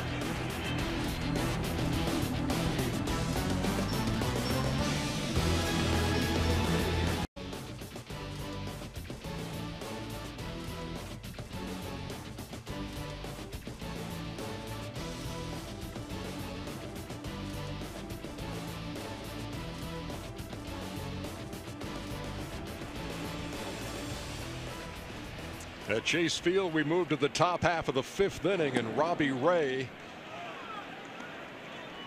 a Diamondback starter who looked like may start game 1 of the LDS against the Dodgers should they win this game, is on in relief for the first time since his rookie year of 2014.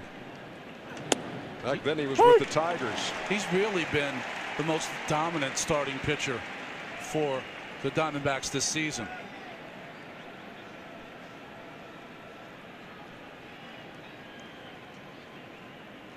DJ LeMahieu waiting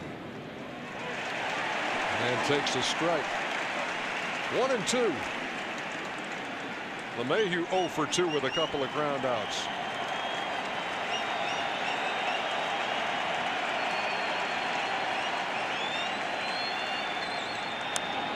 And this is the nature, Ronnie, of this game, this wild card, this October madness of you lose and you're finished. You cannot plan for that next game. You've got to win tonight. It makes you make wild decisions, things that you've never done all season long.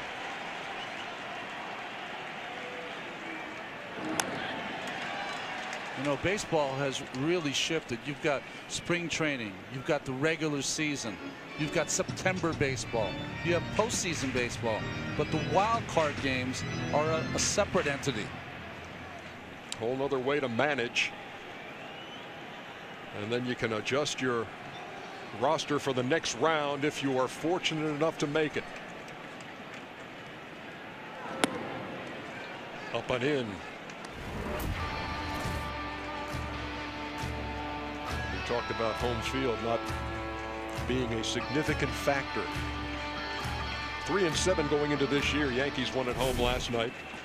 Arizona built a big lead tonight, but now it's 6-4, and LeMahieu goes down swinging for out number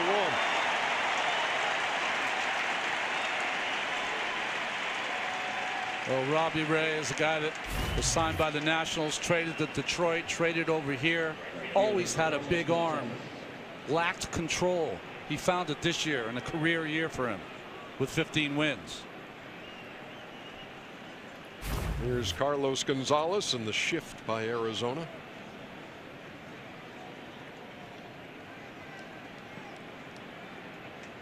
Would you have liked to pitch with all the shifting back when you pitched? It would change how you pitch, I'll tell you that. And what I mean by that is if you got behind a hitter and you wanted him, say a left-handed hitter, you want him to pull the baseball, you're going to go with something soft. So they'll pull it into the shift as opposed to like a fastball away would be something they could hit through the hole.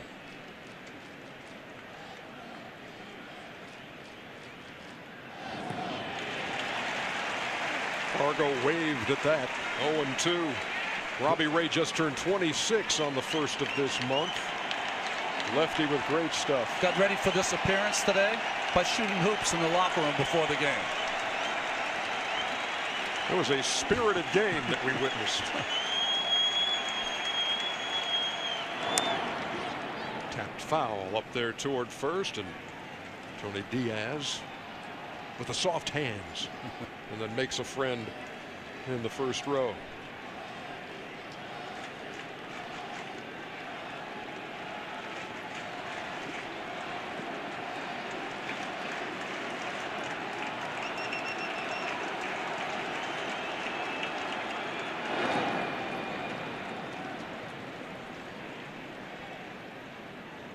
Who would have thought that for the Diamondbacks, their most important starting pitcher today would come in relief? It wouldn't be Zach Greinke.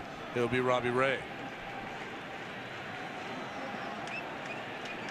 Greinke sailed through the first 3, shutting out the Rockies, and then the bottom fell out in the 4th.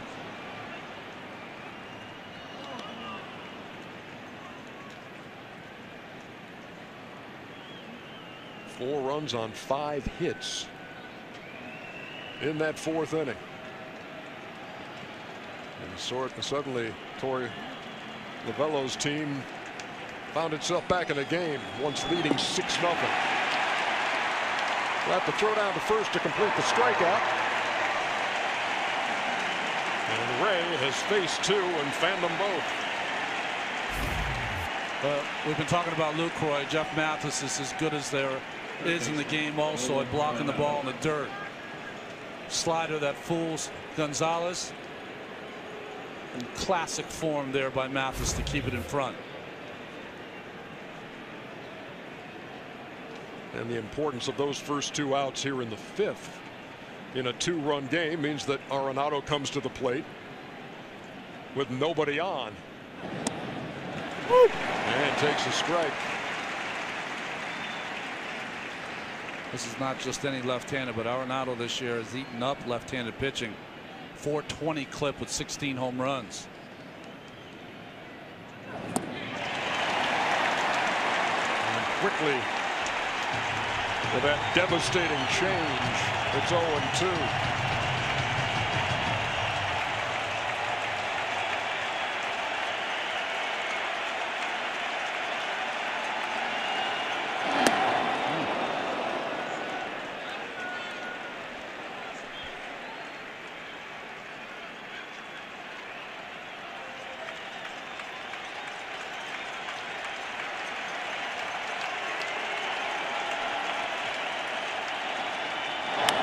There's a bullet foul.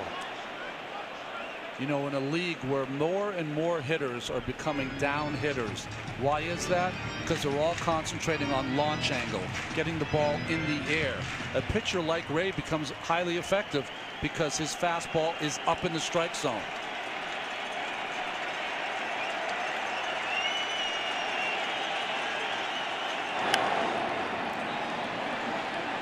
That's a mile high behind the plate, and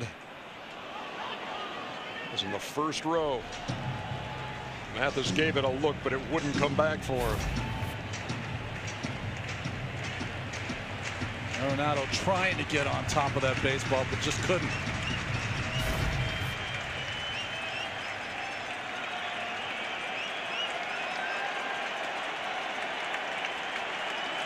Great matchup here in the fifth. One of baseball's best hitters, one of its best left-handers. In the air to right field. Long run for Martinez. 1-2-3 inning. Robbie Ray solid in the fifth.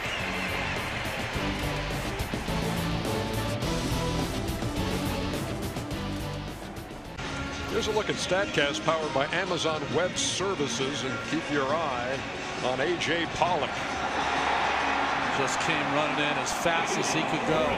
Great speed to take a hit away from Blackman. Covering 79 feet on that sprint on the dead run to take a hit away from Charlie Blackman in the fourth. We head to the bottom half of the fifth, and Pollock leads it off. Little tapper. Arenado and down.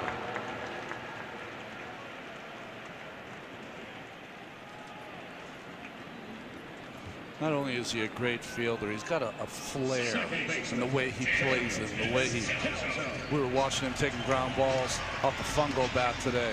Not many guys you watch take ground balls in batting practice. He's one that tantalizes you with the way he plays. Yeah, you watch him standing on the line, taking ground balls and just airing it out, throwing a seed over there to first, longest throw on the field. And he's so driven, is Arenado, and he talks about 3 years ago a life-changing moment for him came when he failed to run out a ground ball back to the pitcher, and Walt Weiss sat him down. It's the best thing that could have happened for him, and it made him realize that you can't do that because you're letting teammates down. Letting teammates down and also letting yourself down. He's not that kind of player. Every player is going to have a moment like that. Very few learn from that moment. He did. Descalso shared a locker room with the guys in the field defensively last couple of years, and then burned them with a 2-run homer in the third. Made it 6-0. And the Rockies responded with 4 of their own.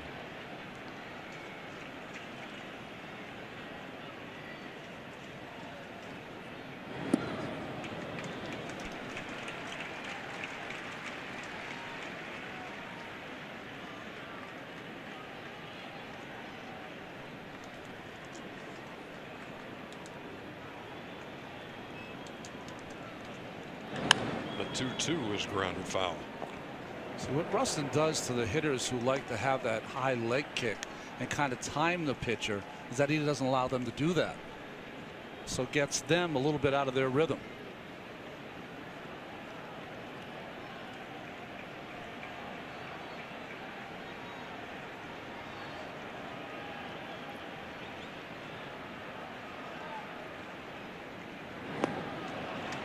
Tried to hold up but couldn't. And 2 down here in the fifth. Let's go to our Atlanta studio. Casey Stern. Casey.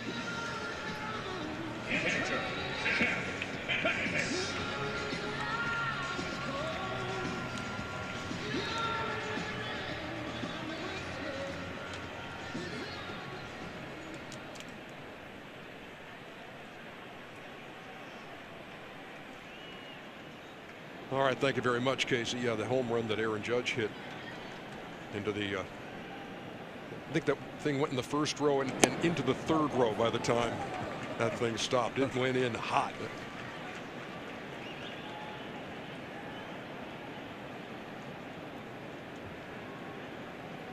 Jeff Mathis hitting with 2 down. Nobody on in the bottom half of the 5th.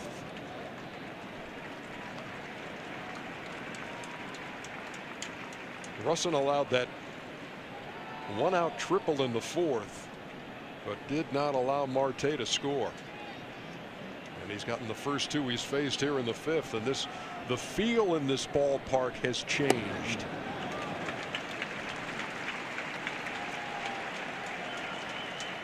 Well, we came into this game talking about the last 3 National League wildcard games ended in shutouts. Starting pitching has really laid an egg so far in these wildcard games.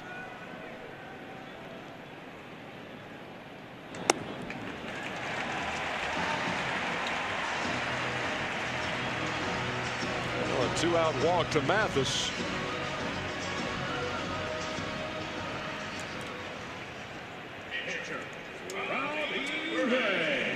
Robbie Ray will hit for himself.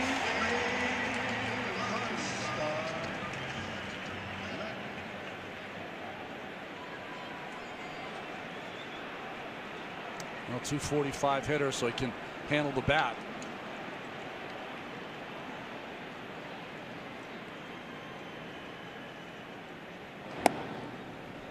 So they didn't get the kind of start they wanted from Zach Greinke at the beginning of the game, but they're trying to get it at the end of the game here with Robbie Ray, letting him hit and to pitch multiple innings.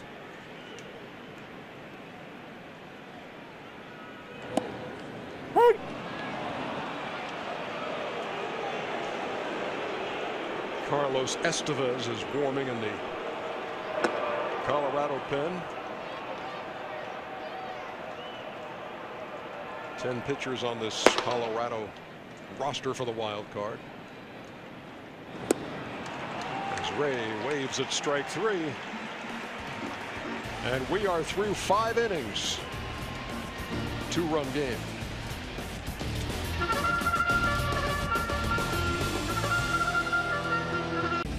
Let's take a look at the art of performance presented by Jaguar.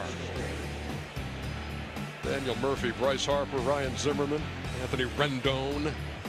The engine room of the Washington Nationals set to play the Cubs in the NLDS starting Friday. We'll head to the nation's capital for game 1 of that one.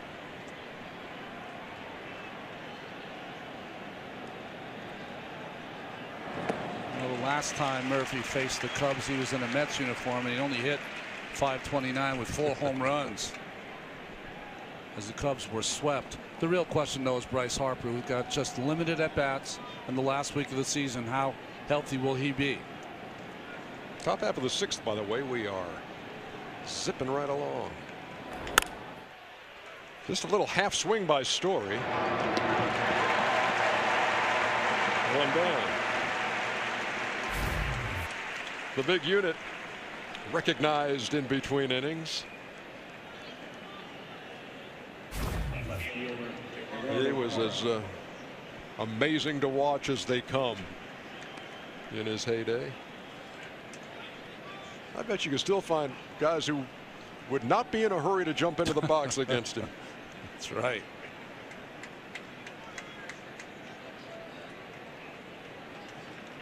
That John Kruk moment in the All-Star game is one that'll last forever. Gerardo Parra stands in with 1 down here in the 6th.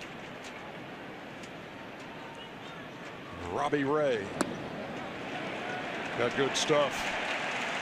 Had Parra fooled there, tried to hold up 0-1.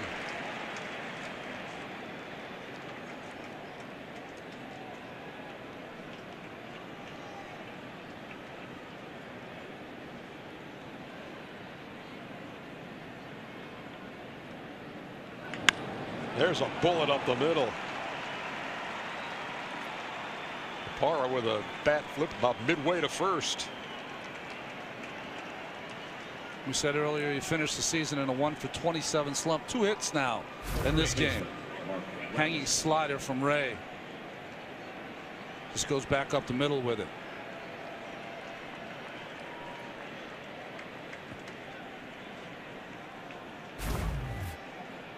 So again, after that 4-run rally by Colorado, get a man on, you bring the tying run to the plate.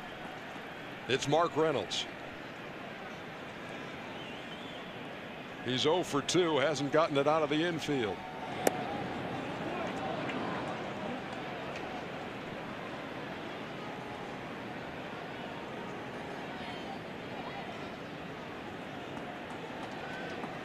A 30 homer, 97 RBI guy who hit 267.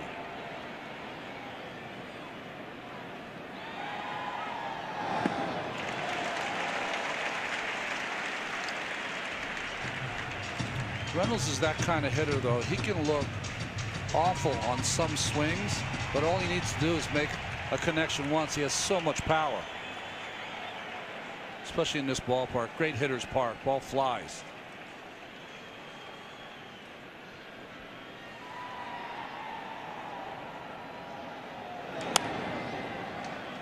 He has been one of those feast or famine guys in the course of a long career. He's 34 years old now and still has the record, striking out 223 times in a season in 2009. But he can hit it a country mile. 1 ball, 2 strikes as Ray deals to Reynolds. On the ground to short. Look at that hop to Marte. That is going to beat 2. That's good clean living for Marte. That ball was hit hard, but took a great hop.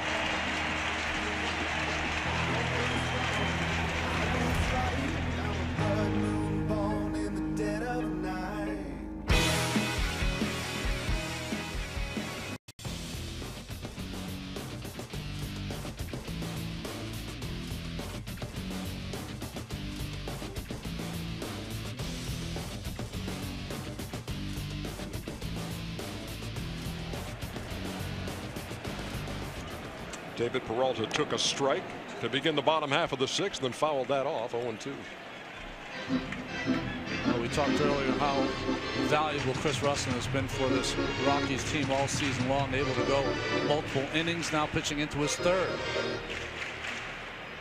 Peralta's 2 out of 3. He scored twice. Arizona leadoff man. Slaps it into left field. Good piece of hitting.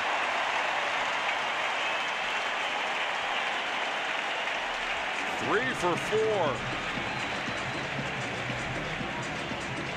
And he's aboard to lead off the bottom of the 6th.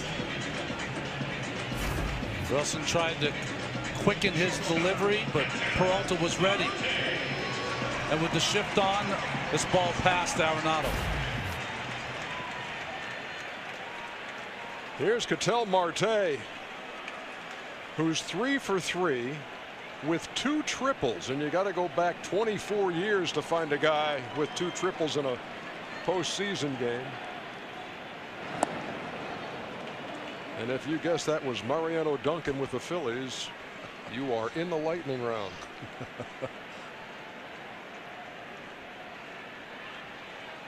He's knocked in a run, he's scored a run, and he bats with a runner on and nobody out here in the 6th.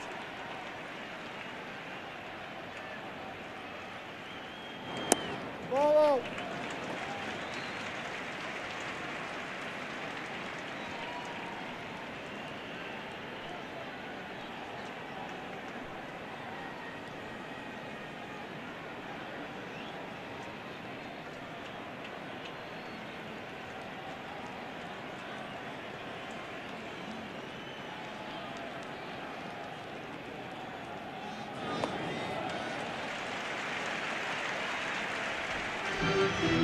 Chris Russell working in his 3rd inning. He came on in the 4th.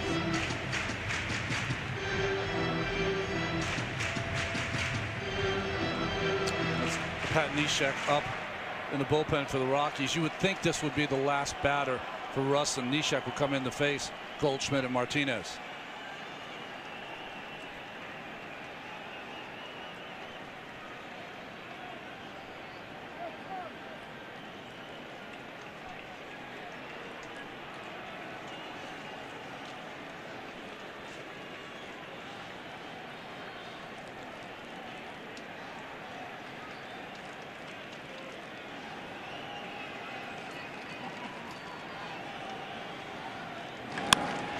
Boy, has he hit the ball hard every time up tonight.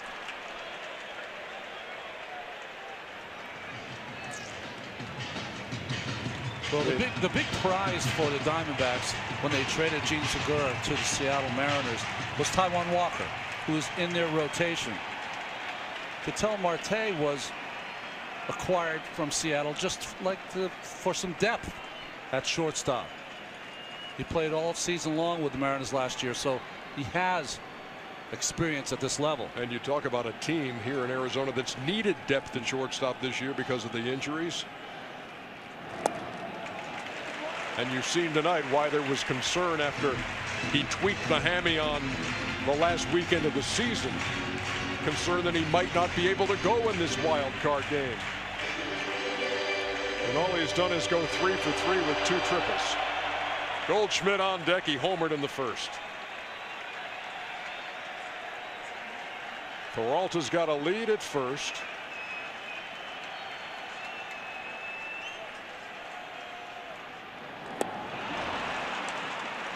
And Marte goes down swinging. A little fist pump from Russin as he gets that big out. And as you surmised, Ronnie, that would be the last man for Chris Russin, with Goldschmidt and Martinez right-handed hitters coming up. Buddy Black out with the umpire. Jim Reynolds probably going to make a double switch here. Ian Desmond going to first base, and Pat Neshek coming in.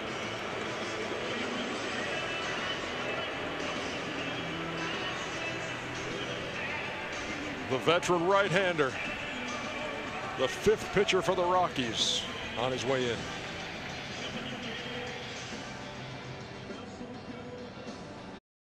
A look at StatCast, powered by Amazon Web Services. If you're just joining us, this happened in the bottom of the first. Paul Goldschmidt, 3-run bomb. The D-backs would build a 6-0 lead, but the Rockies rallied for 4. That's where we stand now, with Goldschmidt back at the plate and Pat Neshek on. Well, Neshek was a great acquisition for Jeff Bridich and the Colorado Rockies. 2.45 ERA with the Rockies, only 1 walk and 24 strikeouts. Appeared in 28 games after coming over from Philadelphia. Probably the most original pitch or way of pitching by Neshek. Side armor, sinking fastball, and slider. He was the Phillies' lone all-star representative this year before being traded over for 3 minor leaguers.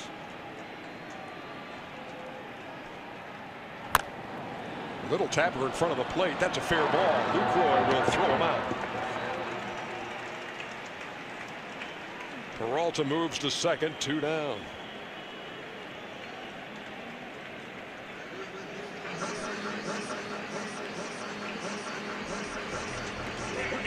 Check in with Sam Ryan. Sam. Yeah, J.D. Martinez, 45 home runs, 29 of those with the Diamondbacks. Much has been made, EJ and Ron, of his preparation. He said it started in 2009 in the minors.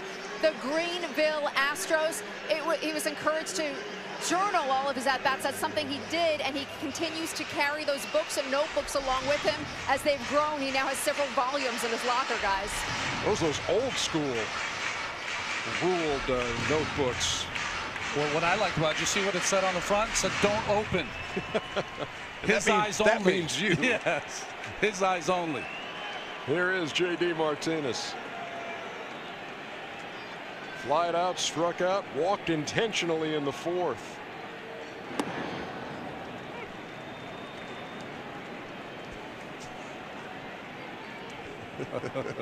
J.D.'s book. In English and Spanish, just in case. And with 2 exclamation points in Spanish.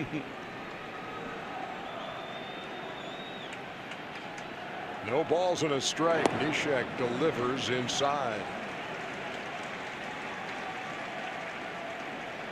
Peralta started the inning with his 3rd hit of the night.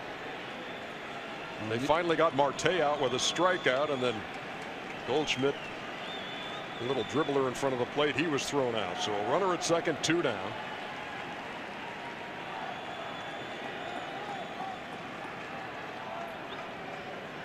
And Neshek took too long for Martinez's liking and stepped out.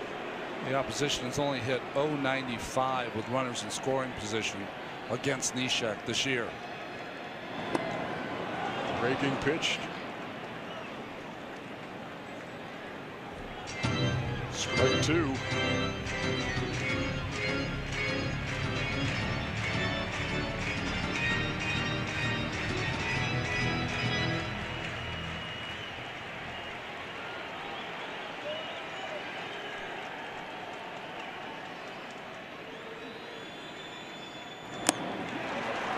And Neshek strikes him out to end the 6th. He gets Goldschmidt and Martinez to make it keep it a 6-4 game.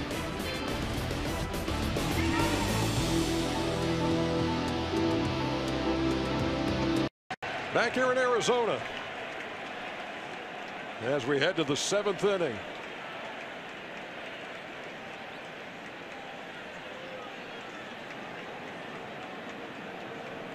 .6-4 game. Robbie Ray still in there. Third Arizona pitcher, and he faces Jonathan Lucroy, who's walked and doubled and scored a run.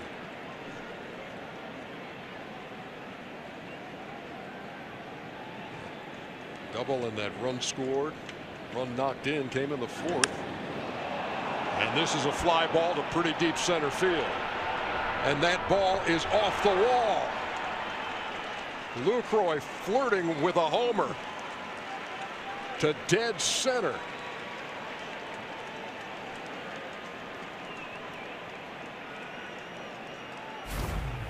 Lucroy on point now with two doubles. Breaking pitch there from Robbie Ray. And about 5 feet short. Just below the yellow line, and he's at second with a leadoff double. And Ian Desmond comes to the plate for the first time with the double switch.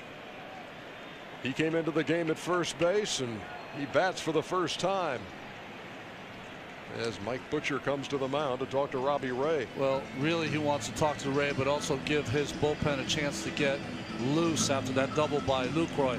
They've almost got the game where they want it, where they can go to De La Rosa to get a left-hander out.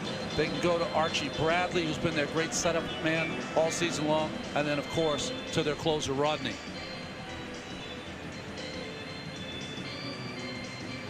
I think De La Rosa is getting loose. He'll probably face Charlie Blackmon.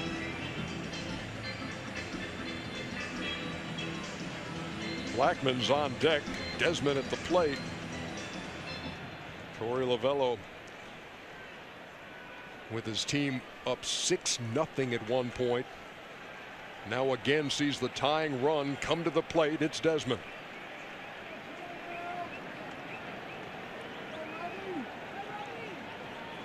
Ray came on, got a 1-2-3 fifth, got a big double play ball in the 6th, and that was the best contact we've seen off him here in the 7th. A ringing double by Lucroy off the wall.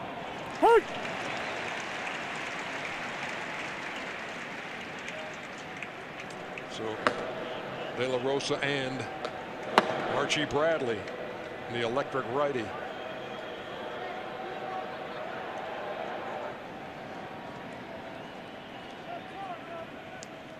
Well, Ian Desmond signed to a big free agent contract.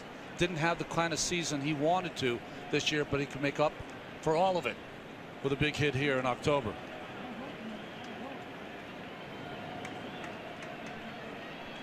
Lucroy's the runner.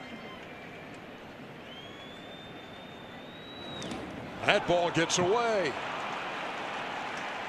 And Lucroy moves up 90 feet.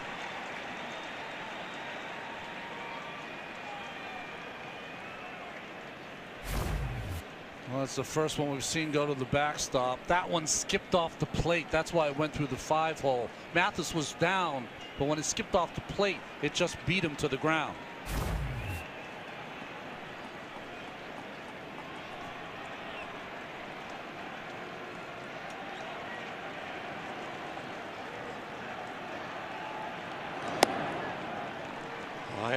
to Desmond. 2-1.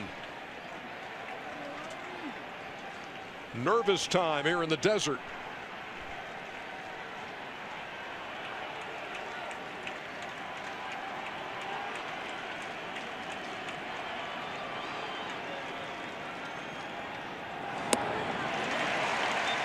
Two balls and 2 strikes. Middle infielders are back. They'll let the run score on a ground ball up the middle. Lucroy, the runner at third.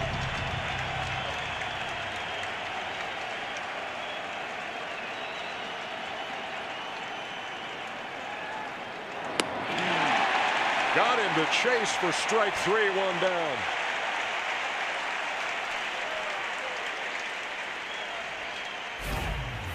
Just climbed the ladder with him. Desmond swung at the fastball up out of the strike zone the prior pitch, so he went right back to it.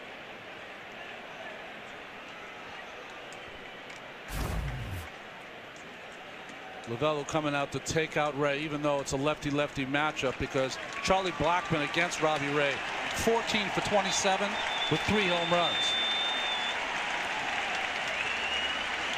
Still a 2-run game here in the 7th.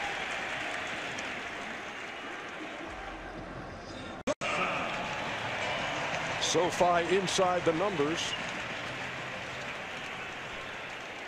First time through with 1 for 9 were the Rockies. Then they got their 4 runs by going 5 for 9. Third time through, 2 for 9. Hitting coach Dwayne Espy looking for some magic here from the Charlie Blackmon against his old teammate Jorge De La Rosa. Been around the block, 36 years old. A lot of years in Colorado.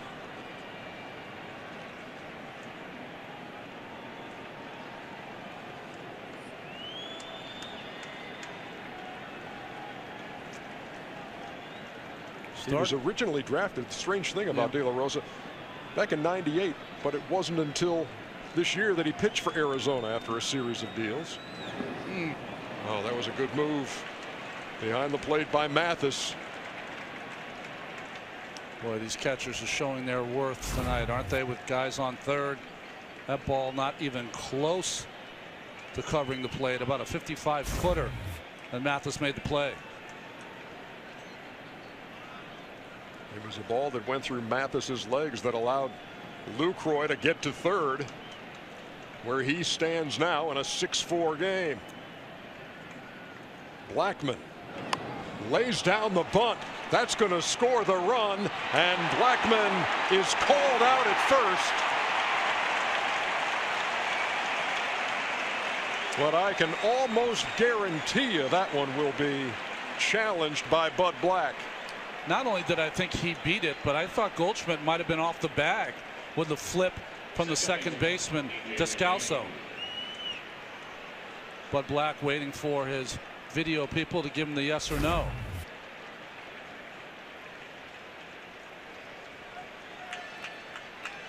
Up. I thought he came off the bag. I don't know if he came off early or late. There's the ball from Descalso. Does he have it in his glove before his foot comes off? Yeah, maybe.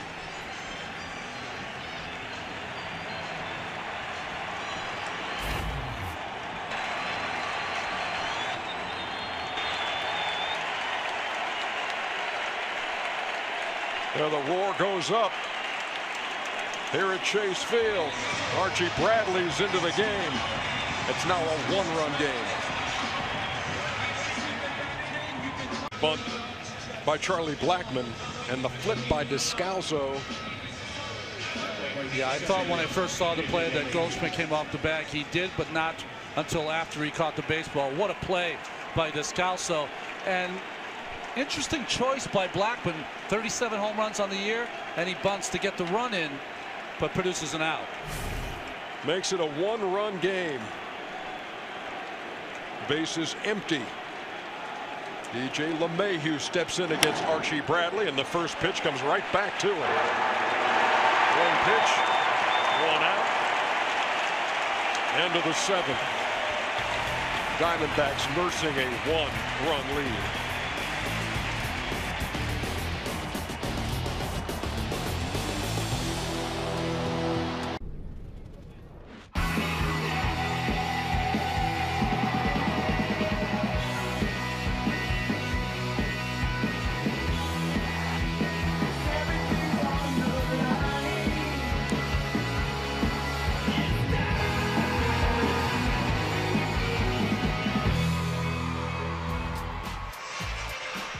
Once upon a time, it was 6-0. Now it's 6-5. And after 6 years of doing wild card games, Ronnie, I have learned to not even try to predict what might happen here down the stretch as we head to the bottom of the 7th. So true. With that 6-0 lead and Zach Greinke pitching, you thought this game was going to be over, but it never seems to work out that way in the wild card.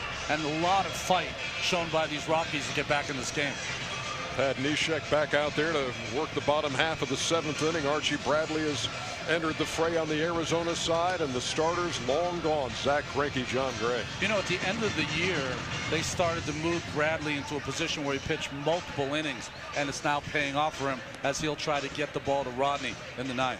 20th time these teams have played this season. 11 wins for Arizona out of the 19 games in the regular season between these two teams that share the same division, the National League West. They share the same spring training facility, and they share the same dream tonight, and that is to move on and take on the Dodgers. And you don't see like animosity between these two clubs, just respect from spending so much time playing each other. Often familiarity breeds contempt, but that's really not the way it works in this one.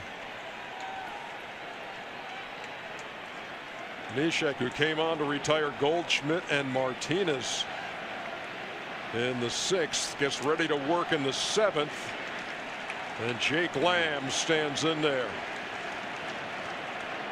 and hits a single to right field over the leaping LeMahieu.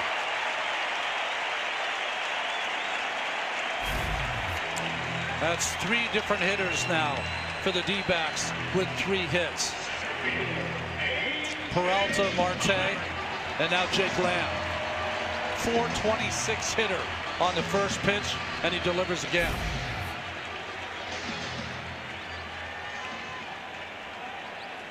Here's A.J. Pollock, who doubled in the 1st.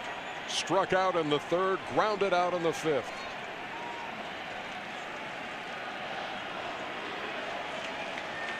Be interesting to see if Torey Lovullo plays for 1 run here late.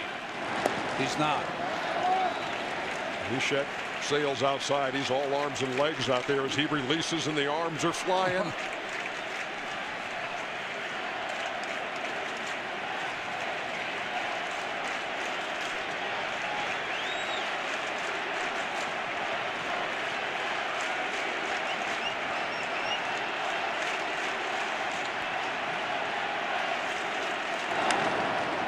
Popped him up. In the first base coach's box, Ian Desmond makes the play.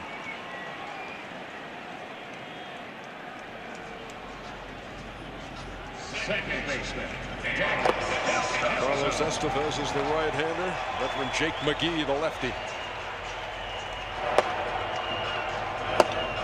Descalso, when he was a Cardinal, he would be used many times in hit and run situations. He's the kind of guy that could put the ball in play. You might want to do that here.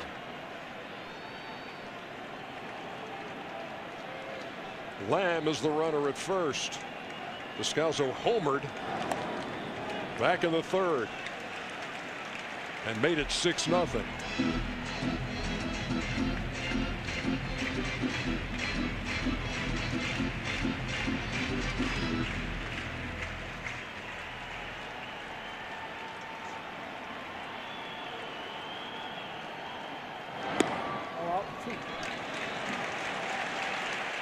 Yeah, so it was Paul Goldschmidt who gave them the early lead with the 3-run home run, but it's been hitting from Marte and Descalso that have added to the lead.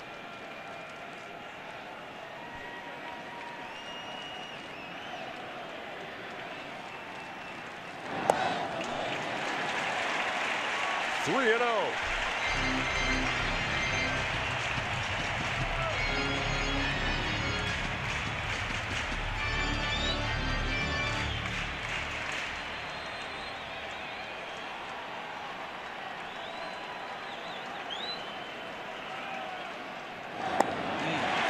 Four-pitch walk, 1st and 2nd with 1 down.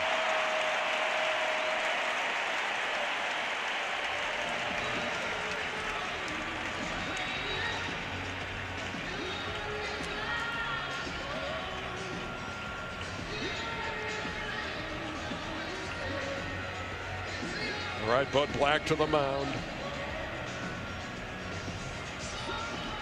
Usually when the manager goes out to take out his pitcher, he'll walk out there, but Buddy Black, just some words of encouragement as he leaves Neshek in.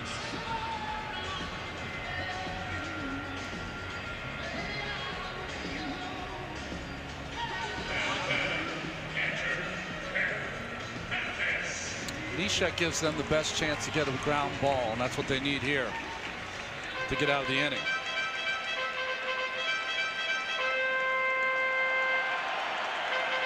Mathis has struck out, flied out, and walked.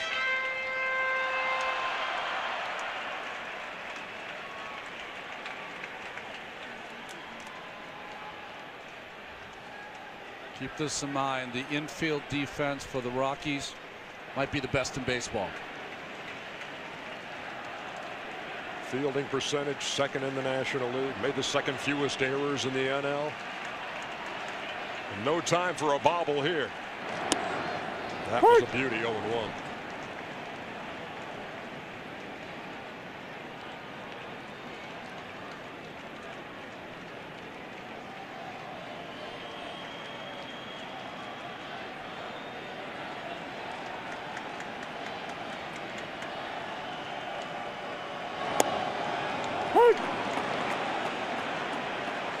Oh, 2. The pitcher Archie Bradley is in the on-deck circle.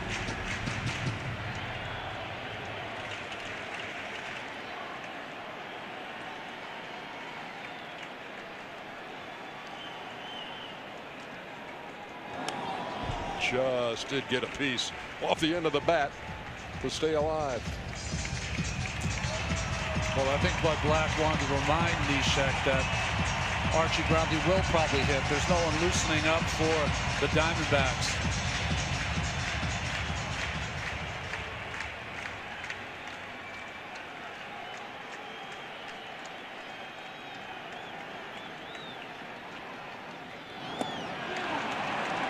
Struck him out for the second out. Second strikeout for Neshek. He got Martinez to end the 6th. And that strikeout of Mathis brings Archie Bradley to the plate with 2 down. Well, the grunt and the groans of Neshek with that nifty slider for the strikeout. Archie Bradley had a base hit late in the season to drive in a run. His only hit of the year.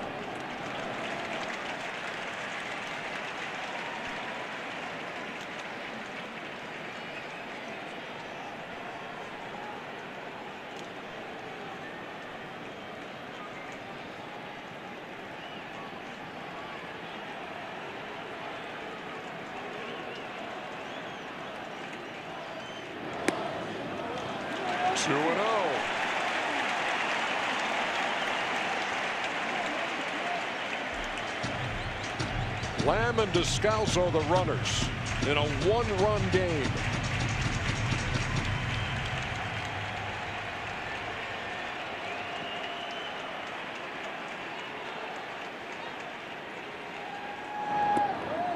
There's a strike. 2-0 slider to the pitcher from Neshek. That took some guts.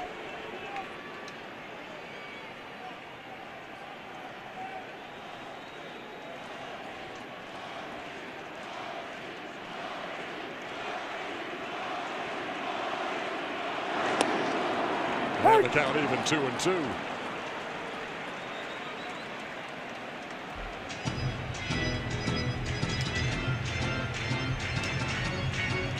Since the Goldschmidt home run in the first inning, Arizona's 0 for 8 with runners in scoring position since then. Runners take their leads at first and second. Fly ball, left center field. That ball's going to be in the gap. Archie Bradley, are you kidding me? He's going for third, and he's in with a slide.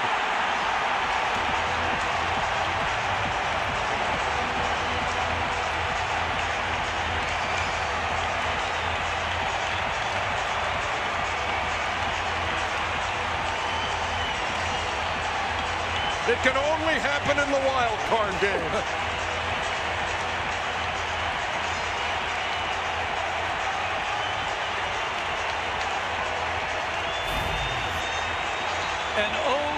hitter, career. Archie Bradley gets a slider from Neshek and splits the gap. And look at the hustle by Bradley.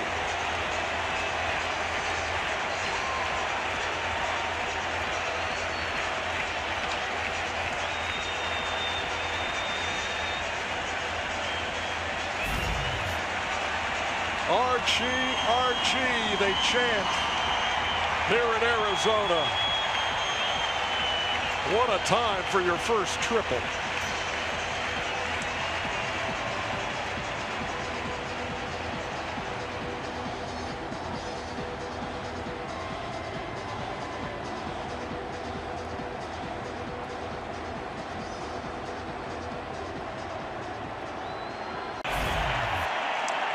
Archie Bradley. Well, Neshek got behind him, got the count even, and then hung a slider. First extra base hit of his career. Seriously, now?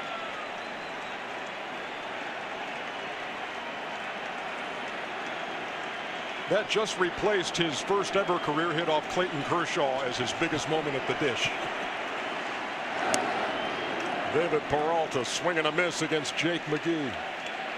62 appearances for McGee this year in his second year with the Colorado Rockies after he came over from Tampa Bay.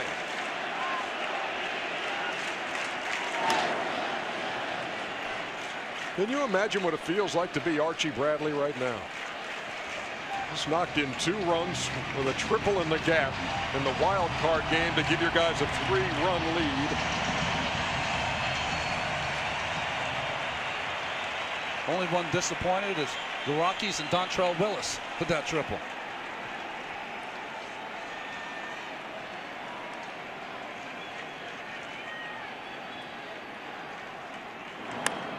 The 0-2 is grounded slowly to second. And nobody in the 48,000 here cares about that. They'll all be talking about what they saw from Archie Bradley. A 2-run triple. That's wild.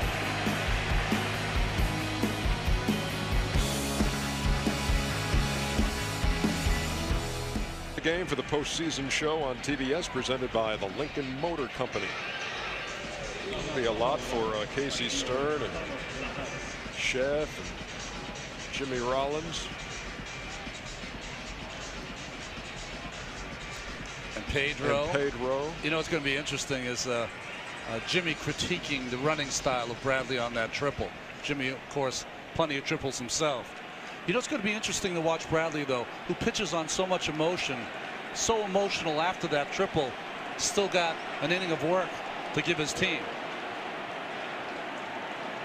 He will face 3, 4, and 5 here in the 8th. That was 95. Surprised it wasn't 106.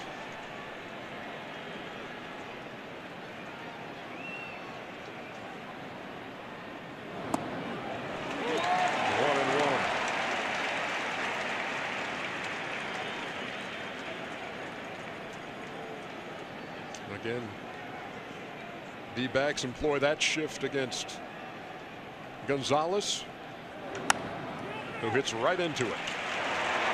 1-0.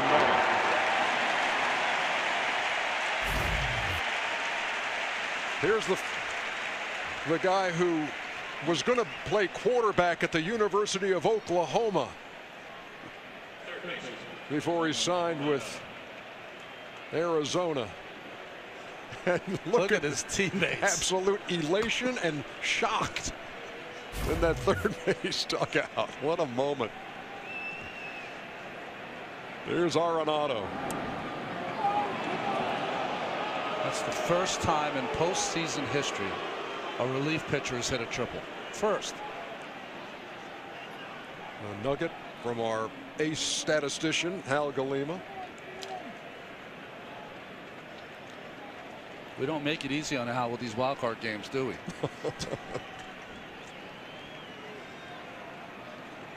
Yeah, it's not like at the production breakfast this morning we said, hey Hal, be ready to let us know When the last time a reliever hit a triple? Have that in your back pocket. Well hit. And out of here by Nolan Arenado. That ball was hit a ton to left center field.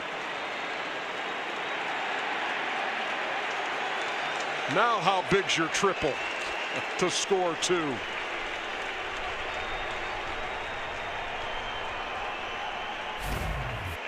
Archie Bradley had gone all season long without giving up a home run to a third or fourth place hitter. But Arenado gets him here. Hanging breaking ball. And now it's 8-6.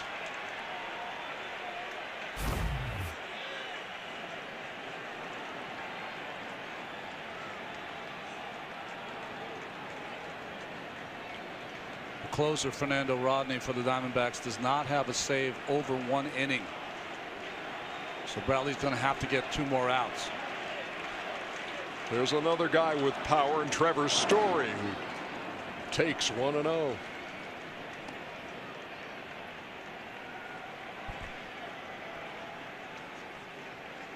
That Neshek was a strike away from getting out of that inning in a 1-run game.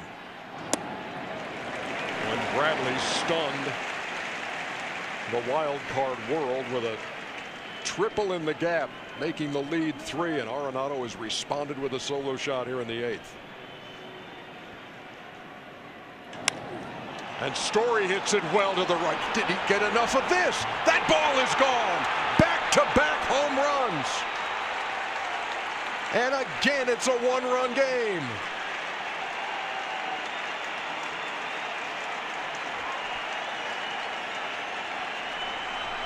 Again, we question when Archie went out there. No one can teach you how to pitch after you've hit a triple and driven in 2. But he struggled here in his second inning of work. Just a fastball away, covered by Story. Talked about before, it's a good hitter's ballpark. Ball jumps out of here.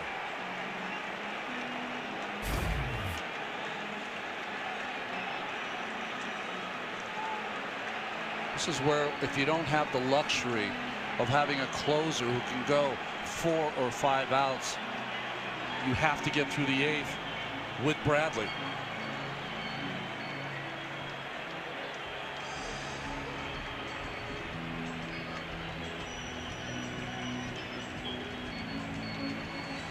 Wow. If Neshek had gotten out of that inning, the Rockies would have the lead. Here's Parra. He's 2 out of 3 with a run scored.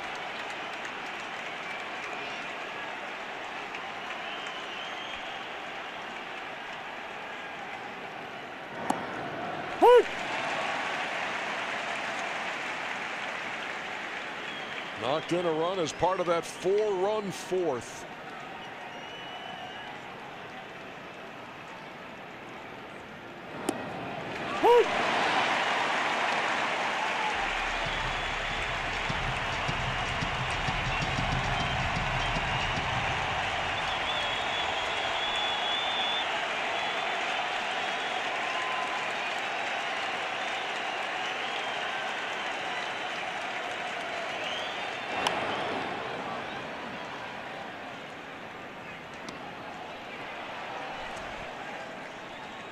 Pat Valaika has a bat in the on-deck circle. He would pinch hit. Another Rocky with serious power.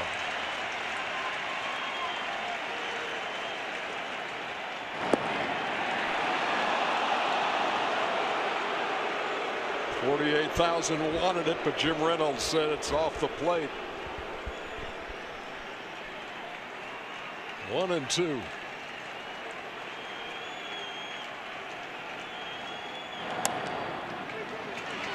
Right back to the mound, 2 down.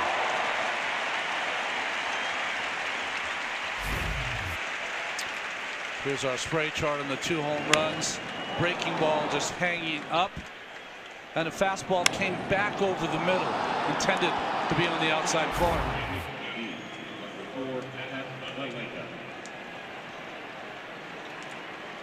Arenado and Story back to back to turn a 3-run deficit again into one.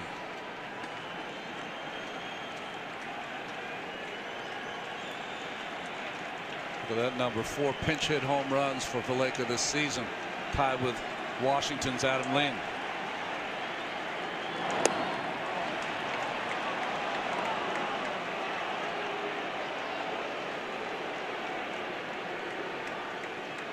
Valaika always a good rep as a glove man, but boy, he's done it with a bat in 110 games, knocking in 40 runs, 13 long balls. And that's in only 184 at bats.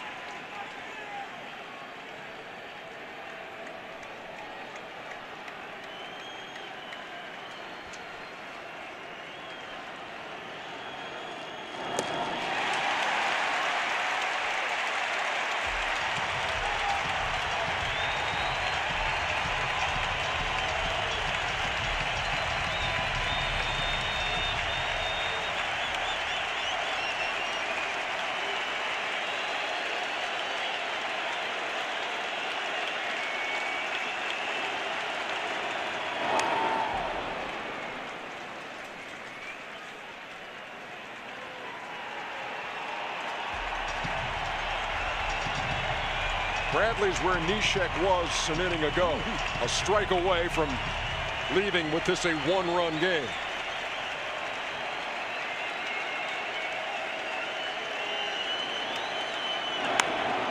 Driven down the line and left. Keep your eye on it.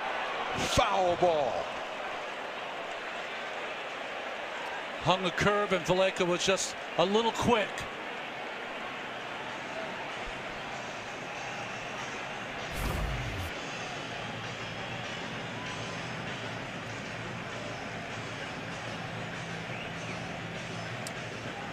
He knew he had plenty of distance.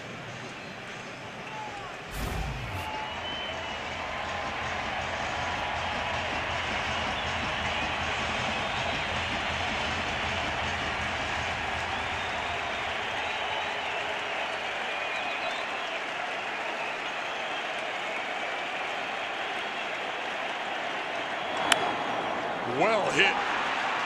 Rolling into the gap in right center field. Valaika will be at second, the tying run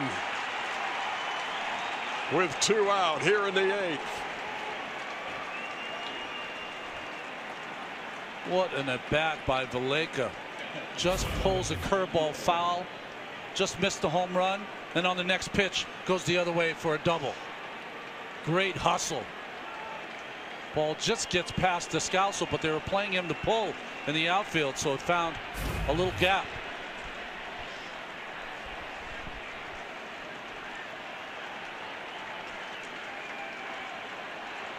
Well, here's the number 8 hitter, Jonathan Lucroy, who's been on every time tonight. He's walked, doubled twice.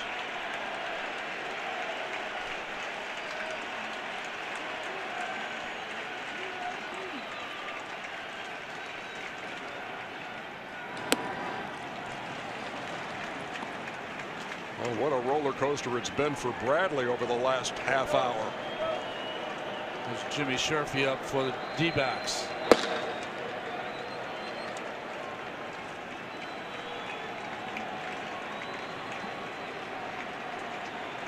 Valaika the tying run at second.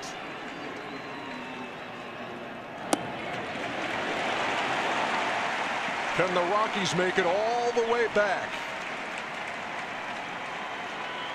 Down at 1 point, 6-0.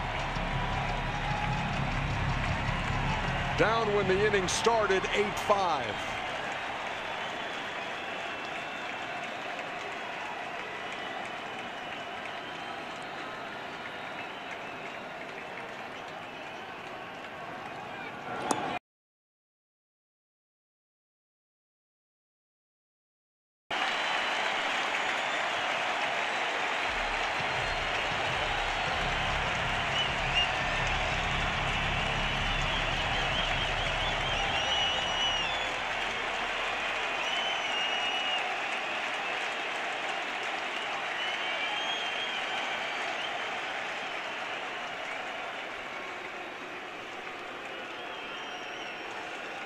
Larry Fitzgerald among the 48K here.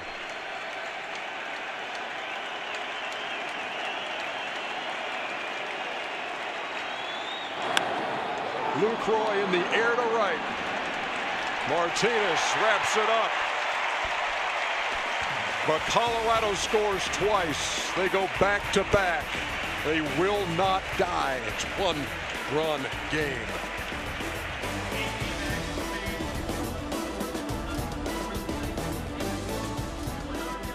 Look at tonight's Cars.com 5-tool play of the game. Archie Bradley going down to one knee like Beltray and legging out a triple to score 2. Who knew Archie had 5 tools? Get the car shopping tools you need at Cars.com. Now here we go to the bottom half of the 8th. Thing is, after those moments there in the bottom half, knocking in 2 with the triple, he gave up back-to-back homers in the top half of the 8th. So we're back to a one-run game with Carlos Estevez on the mound for Colorado. Ketel Marte swings through that 0-2. Estevez has got a big arm, 8 different appearances on the roster of this season. He spent some time last year as the closer for the Rockies.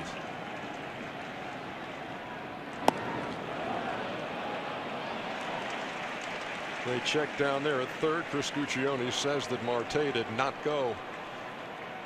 He's 3 for 4, 2 triples, a run scored. Both closers are up for their respective teams.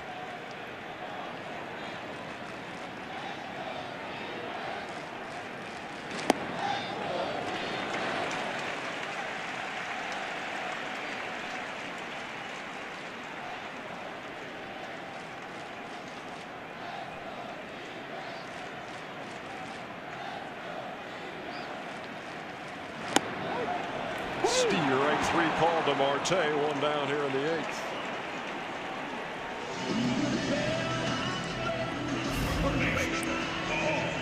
Estevez is a big guy with a big arm, and 98 on the corner.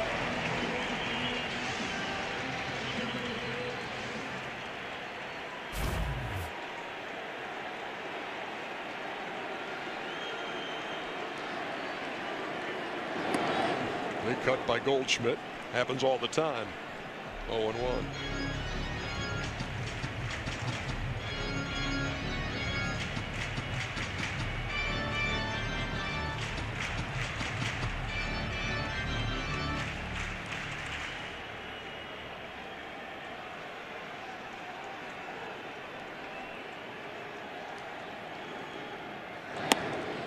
Hey!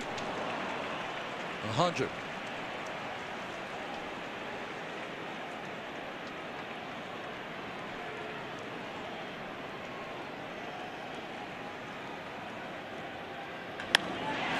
Into left field, base hit.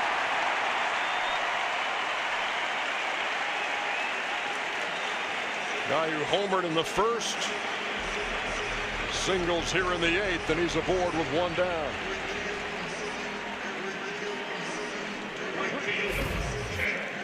Well, on the 0-2 count, Goldschmidt just got it started early enough to smack a single into left.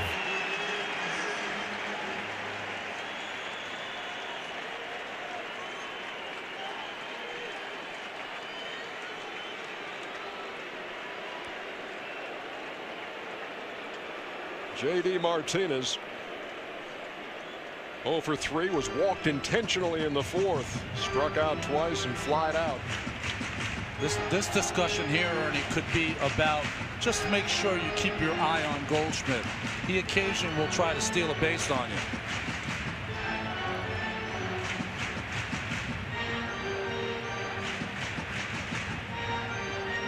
He stole 18 bags in 23 tries.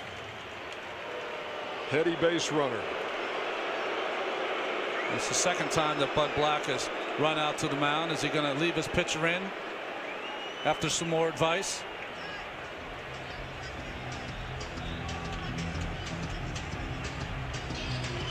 No, it's taking him out.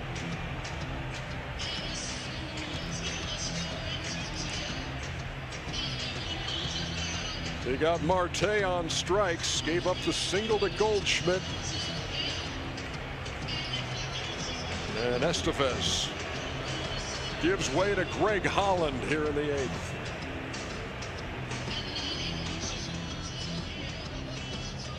This is presented by Hankook Tire. What a wild card game here in the National League. With a 6-0 lead at 1 point for Arizona. Now it's 8-7 Arizona. Greg Holland trying to keep them right there. One of the best signings any team made over the winter was signing Greg Holland. You didn't know what to expect after coming off of Tommy John surgery, and he was outstanding. A little hiccup in August when his ERA was 13.5, but September he brought it back, ERA at 1.86. Ernie, unconventional move to bring in your closer here, but Bud Black going with the guy he thinks gives him the best chance to keep this 1-run deficit. He faces J.D. Martinez. These guys know each other from the American League when Holland was with the Royals and Martinez with the Tigers. Holland fastball, slider, split.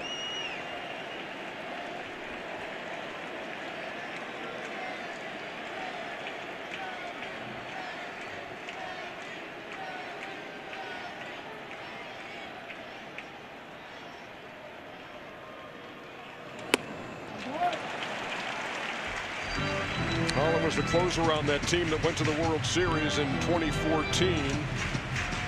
Came close to winning it all, but didn't. And then in 15, when they did win it all, that's when he blew out the elbow and had to have Tommy John surgery. Did not pitch in that postseason. Didn't pitch last year as he recovered.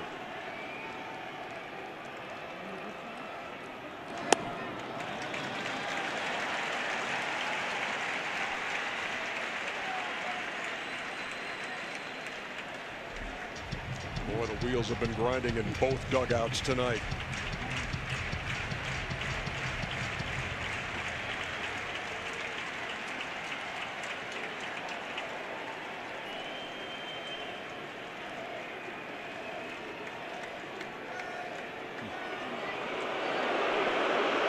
Luke Royale, they want to make sure they get on the same page here. No time to assume.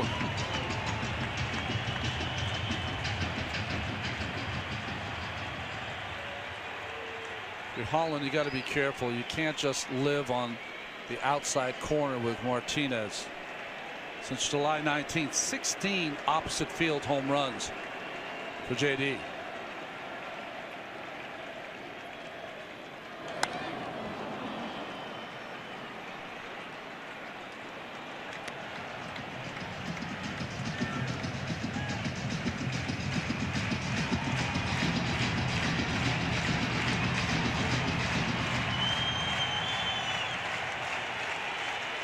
Desmond Blackmon and LeMahieu due in the 9th for the Rockies.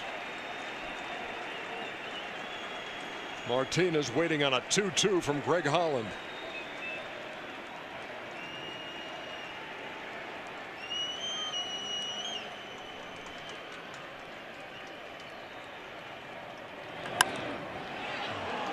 Just foul last third.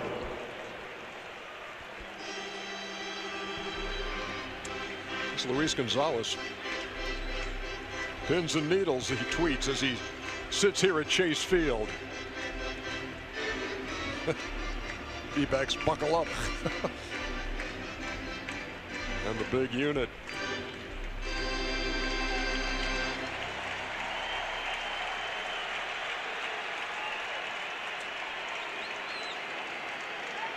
Two balls and two strikes.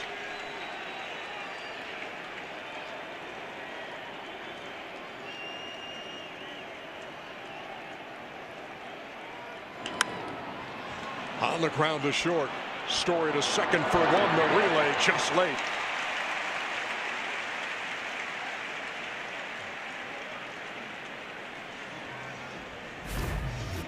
Ball not hit hard enough by Martinez, despite the good effort by Story to LeMahieu and on to first. Well, they get the lead man.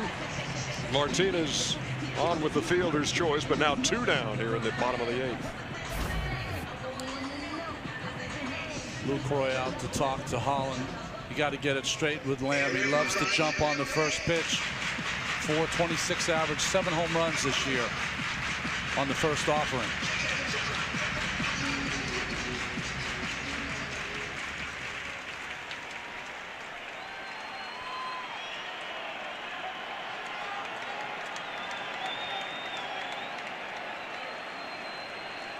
Lamb has 3 hits in this one. He's scored twice.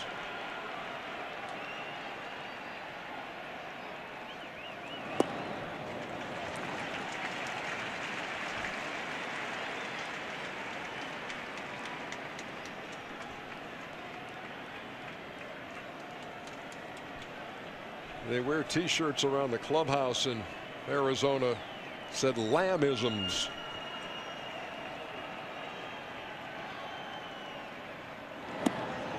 One of those Lambisms is be yourself. But if that doesn't work, panic and change everything. There has been no panic on either side of this one. There's just been dogged determination. Flat out raking by the hitters and the pitchers. 1 ball, 1 strike.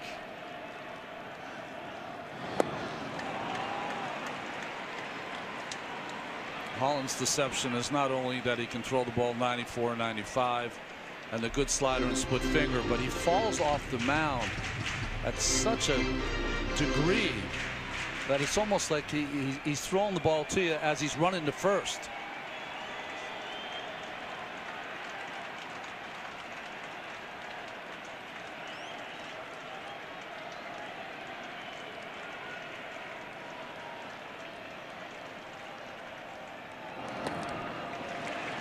Count even at 2-2.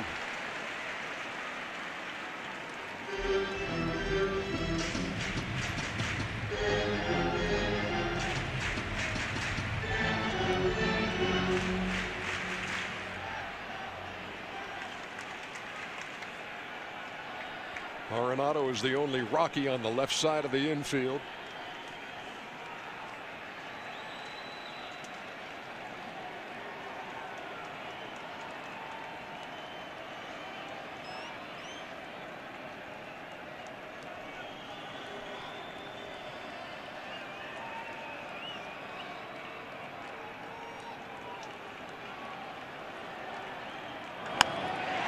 Little blooper right over Arenado. They're going to be at first and second.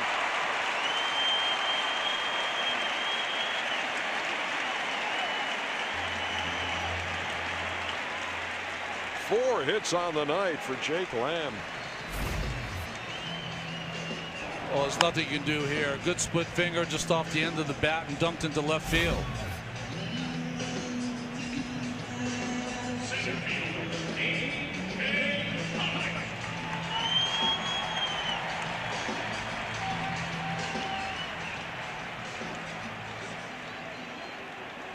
Now here's A.J. Pollock, another chance for the Diamondbacks to get a little breathing room. They thought they had enough after the Archie Bradley unexpected 2-run triple, only to have Arenado and Story hit back-to-back dingers.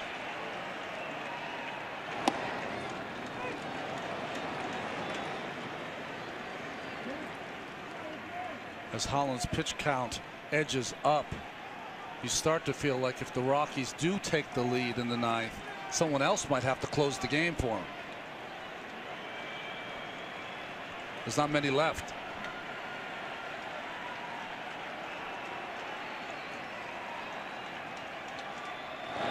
That ball gets away. They move up to second and third.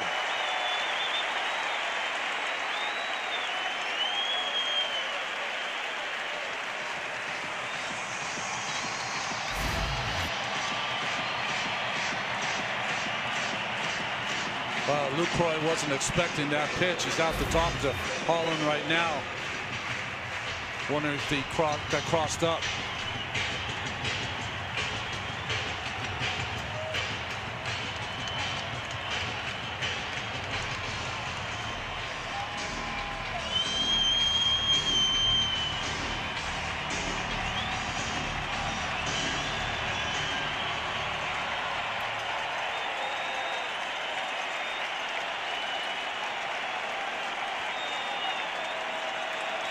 Pollock has a double in 4 trips.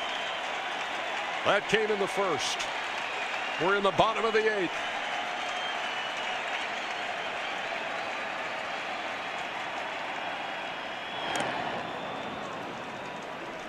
That got a piece of Lucroy. 0-1.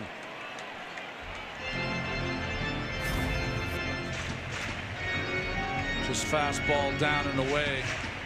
Gets Lucroy right in the shoulder. Might caught a little bit of his hand too.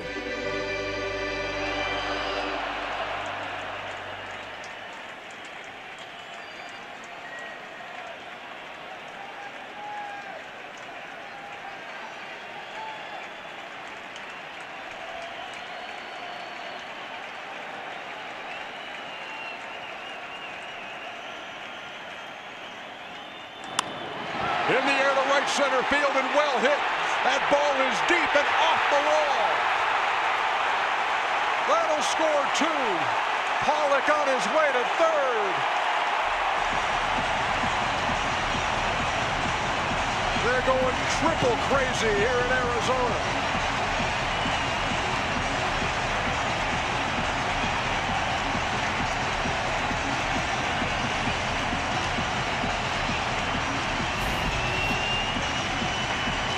The pitch from Holland was a slider.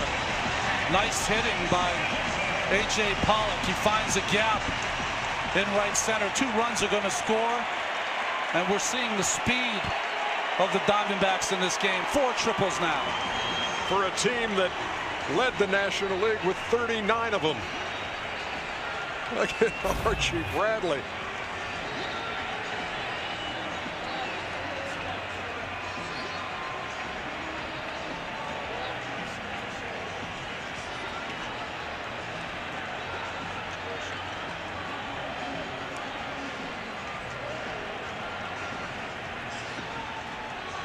Issued the intentional walk to Descalso. It's interesting though. Buddy Black is asking home plate umpire Jim Reynolds about something. They called in Gary Cederstrom, who's the crew chief. That's the intentional walk sign.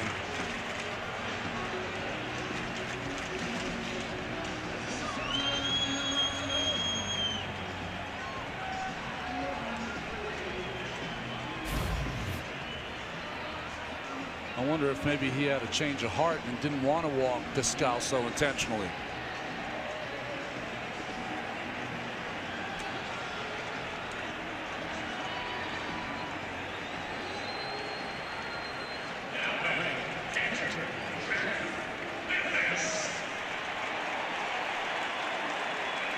Gerardo Parra in left field takes a knee during this short break in the action, and I do mean action. 10-7, bottom of the 8th. Rockies again an out away from getting out of that, and A.J. Pollock's triple scores 2. Neshek couldn't retire Archie Bradley. Holland couldn't retire Pollock.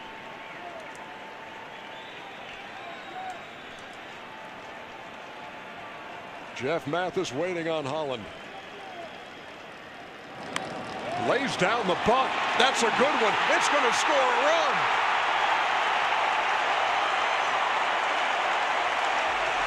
Two-out bunt.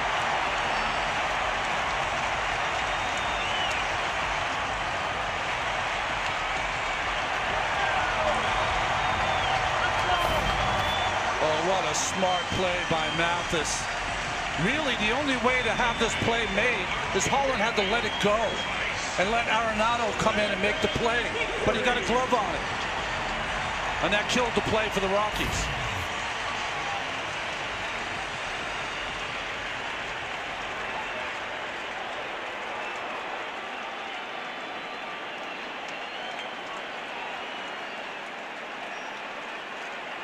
Torey Lovullo watching his guys take now a 4-run lead in the bottom of the 8th. Brandon Drury, the pinch hitter.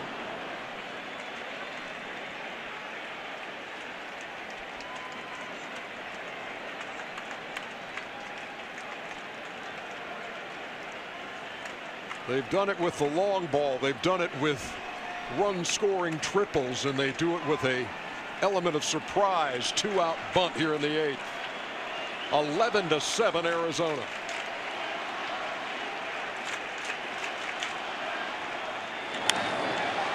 On the ground is short. That'll do it. But a 1-run lead has grown to 4 as we go to the 9th in Arizona.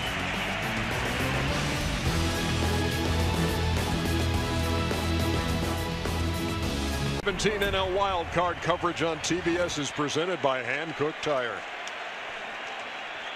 Fernando Rodney is 40 years old. He's the D-backs closer, and he's on here in the wild card game, and he's trying to protect an 11-7 lead, not a save situation. It's a nail it down situation. Ian Desmond leads it off for Colorado and takes a strike. Rodney among active relievers, first on the list with 828 appearances. You said not a save opportunity here, but he's got 300 on the nose. And he's quickly ahead of Desmond, 0-2.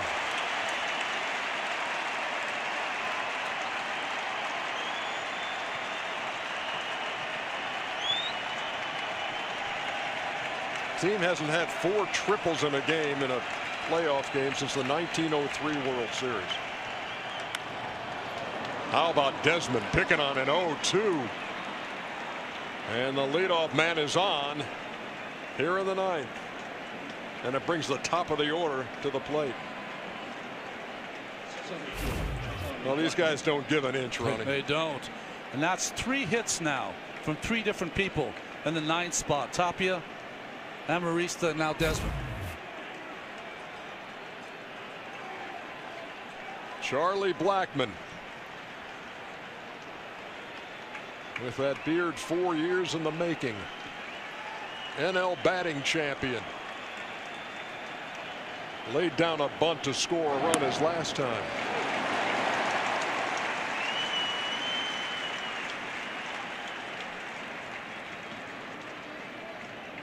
If you haven't seen Rodney pitch, still throws awfully hard, but his best pitch is his changeup.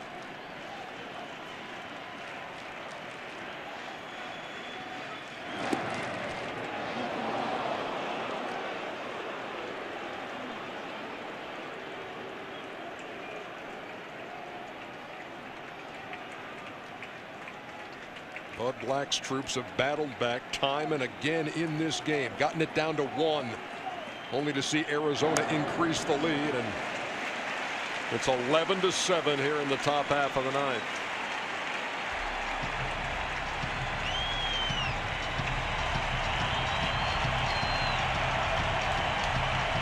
A game that has featured a 2-run triple from that relief pitcher Archie Bradley.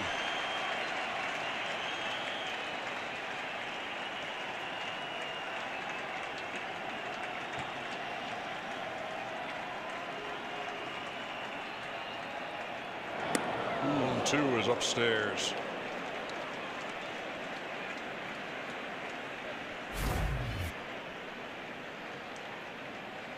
Mathis barely able to get up to make that play. Both teams with double-digit hits in this one.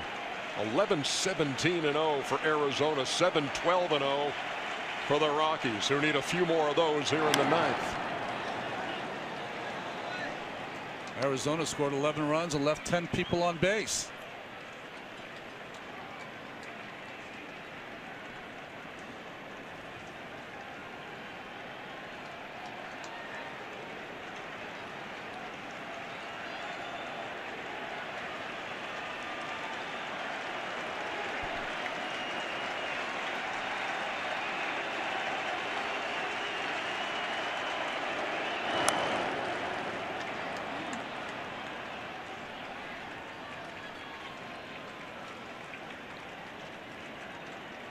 Desmond led off with a single.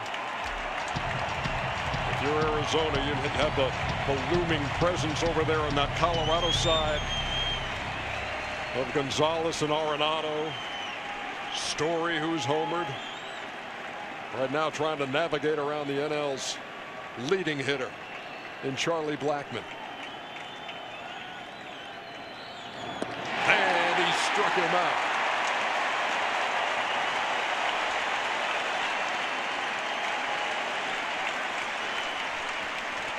That's that devastating changeup there by Rodney. Circle grip. Ball just dies before it gets to the plate.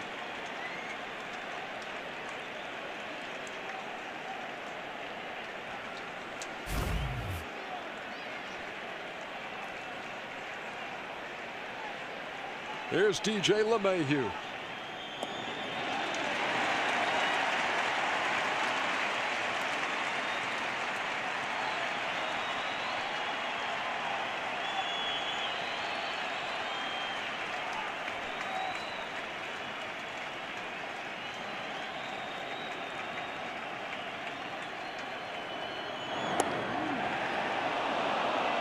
Count even.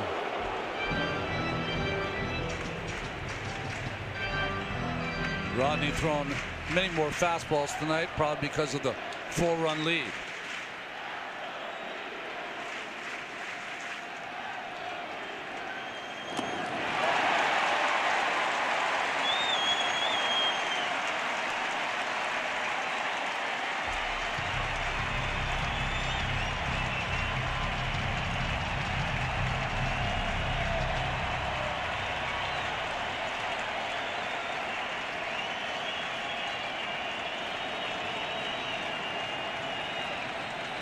They're close, but they're not comfortable yet.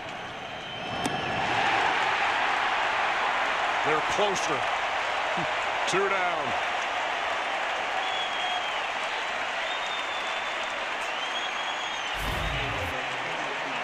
Rodney is just playing country hardball, letting it rip at 95 plus.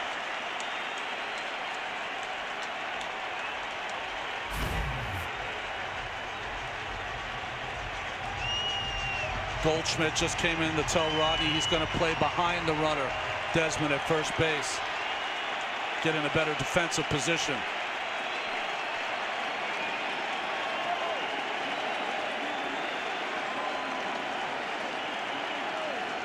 And he will easily take the bag.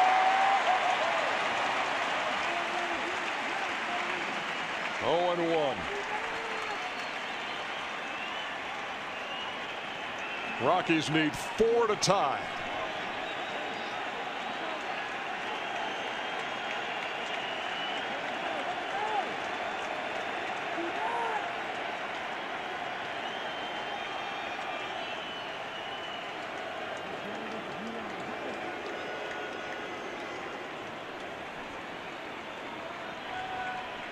Arizona an out away. Rodney an out away from launching one of those imaginary arrows.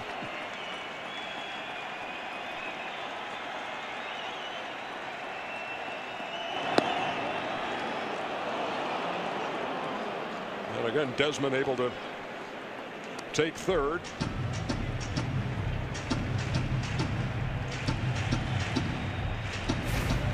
Yeah, Desmond, no concern for the Diamondbacks.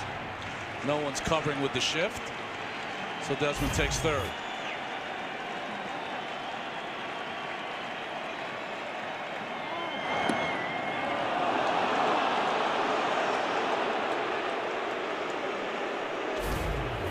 changeup from Rodney just off the corner and down.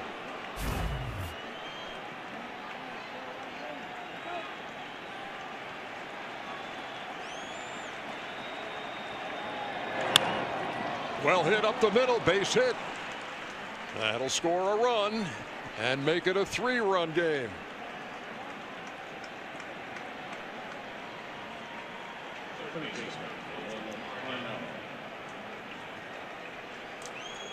These Rockies just keep fighting, don't they? Oh my goodness. A bullet up the middle. Doesn't matter how you were shifted. No one's making that play. And Arizona would expect nothing less. Knowing this team as well as they do and seeing the fight that they've had all year. Here's Arenado, who takes a strike. He put one in orbit in the 8th.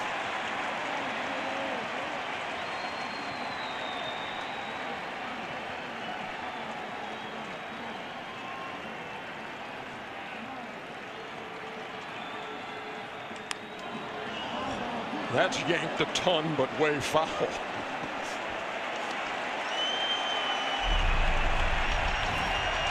You're right about the orbit, Ernie. Hanging breaking ball from Bradley. Thrown into the mezzanine.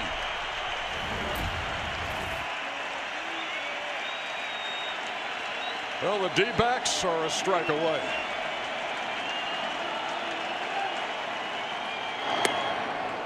Muscled up on that, out of the zone.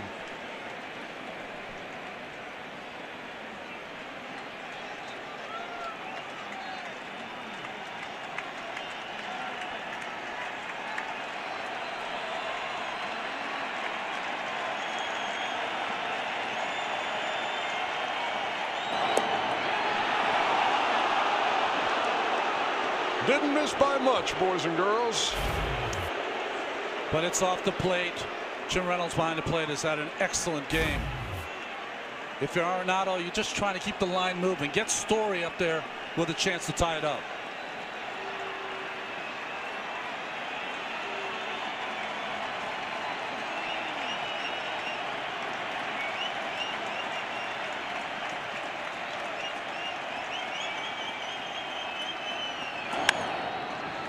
To second.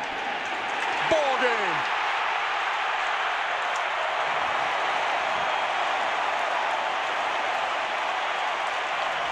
LA, here they come.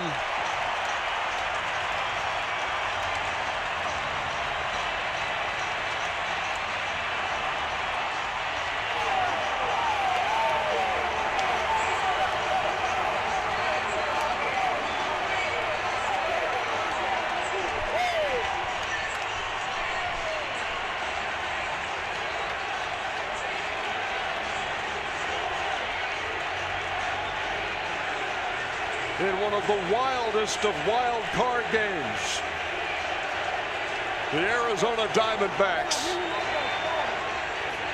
advance to the NLDS and a date with the team with baseball's best record in 2017, the Dodgers.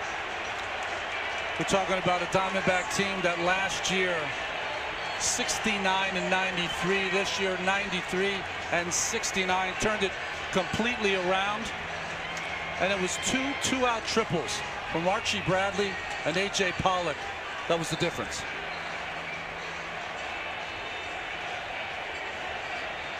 Goldschmidt, the guy who got it started with a 3-run homer. Cannot wait to hear what Archie Bradley has to say about this. He's with Sam Ryan. Thanks a lot, guys. Archie, on to the NLDS. That smile ear to ear. Take us through the range of emotions in this one. Yeah, I mean, we were fortunate enough to get to watch the AL wild card last night, so we all were kind of prepared for this type of madness. And first off, I want to give a big congrats to the Rockies. We played each other so well the whole year. Unbelievable group of guys. Bud Black, the whole squad over there, they're unbelievable. But it's what we've done the whole year. We respond, we take the lead, we give it up, it doesn't matter. This group is special, and I'm just happy to be moving on. He was one strike away. You've never had an extra base hit in your career. So what are you thinking at that plate appearance? Well, I knew I wasn't as sharp. I was going to give up some homers, so I needed a little cushion to forgive myself a little bit. But, yeah, you know, these are the type of moments you live for. This is the things you dream about. An eighth-inning guy getting a triple in the wild card game to give us 2 runs. It's just unbelievable. I want to give a shout-out to this crowd, too. Our fans are amazing tonight. Did you surprise yourself there? Yeah, I did. I wish I'd have just pulled up into a double. I wouldn't have been as tired, but you play to win. I was going to go as hard as I could till they told me to stop and go D-backs. Congratulations. Thank you so much. Back to you guys. Oh, I appreciate that, Sam. Wow, what a night for Archie, and what a night for the fans of the Arizona Diamondbacks. You know, they were 11-8 against Colorado this year. They knocked Colorado out, and now they advance to meet the Dodgers, a team they are 11-8 against in the NLDS. Yeah, they've played them really tough all season long, and the D-backs, I thought, were going to give the Dodgers the best test.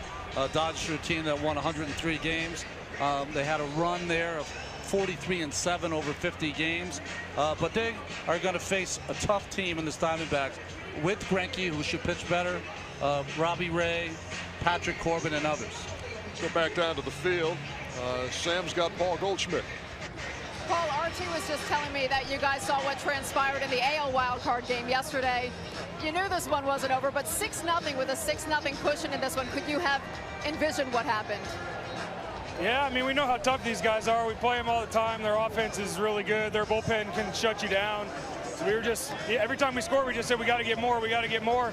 And they made that comeback. We just were thinking, keep going, try to score some more. And, you know, they keep going, kept going too. It's one of the best games I've ever been a part of, if not the best.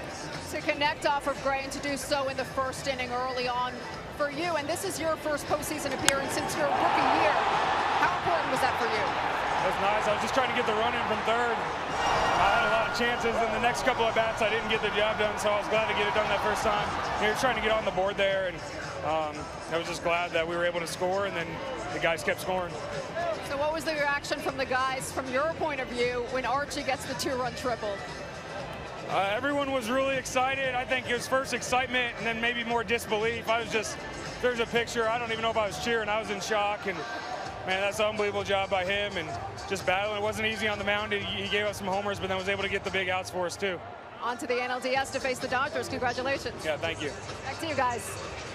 All right, thank you, Sam, and thank you, Paul. I think sometimes you say familiarity breeds contempt. In the case of Arizona and Colorado, it's familiarity breeds respect. And now it's the Diamondbacks and the Dodgers who meet in the best of 5. Well, Kershaw is going to start game 1. He's 2-0 this year against Arizona with an ERA of 0.59, but he's never won a game at home in the postseason. Game 1 of that one comes your way Friday night on TBS. Our final score tonight, D-backs win at 11-8. For Ron Darling and Sam Ryan, the rest of the crew, this is Ernie Johnson bidding you a good night from Phoenix. Now stay tuned for the postseason show on TBS presented by Lincoln Motor Company. TBS, your exclusive home for the National League postseason. Wild card indeed. Diamondbacks move on.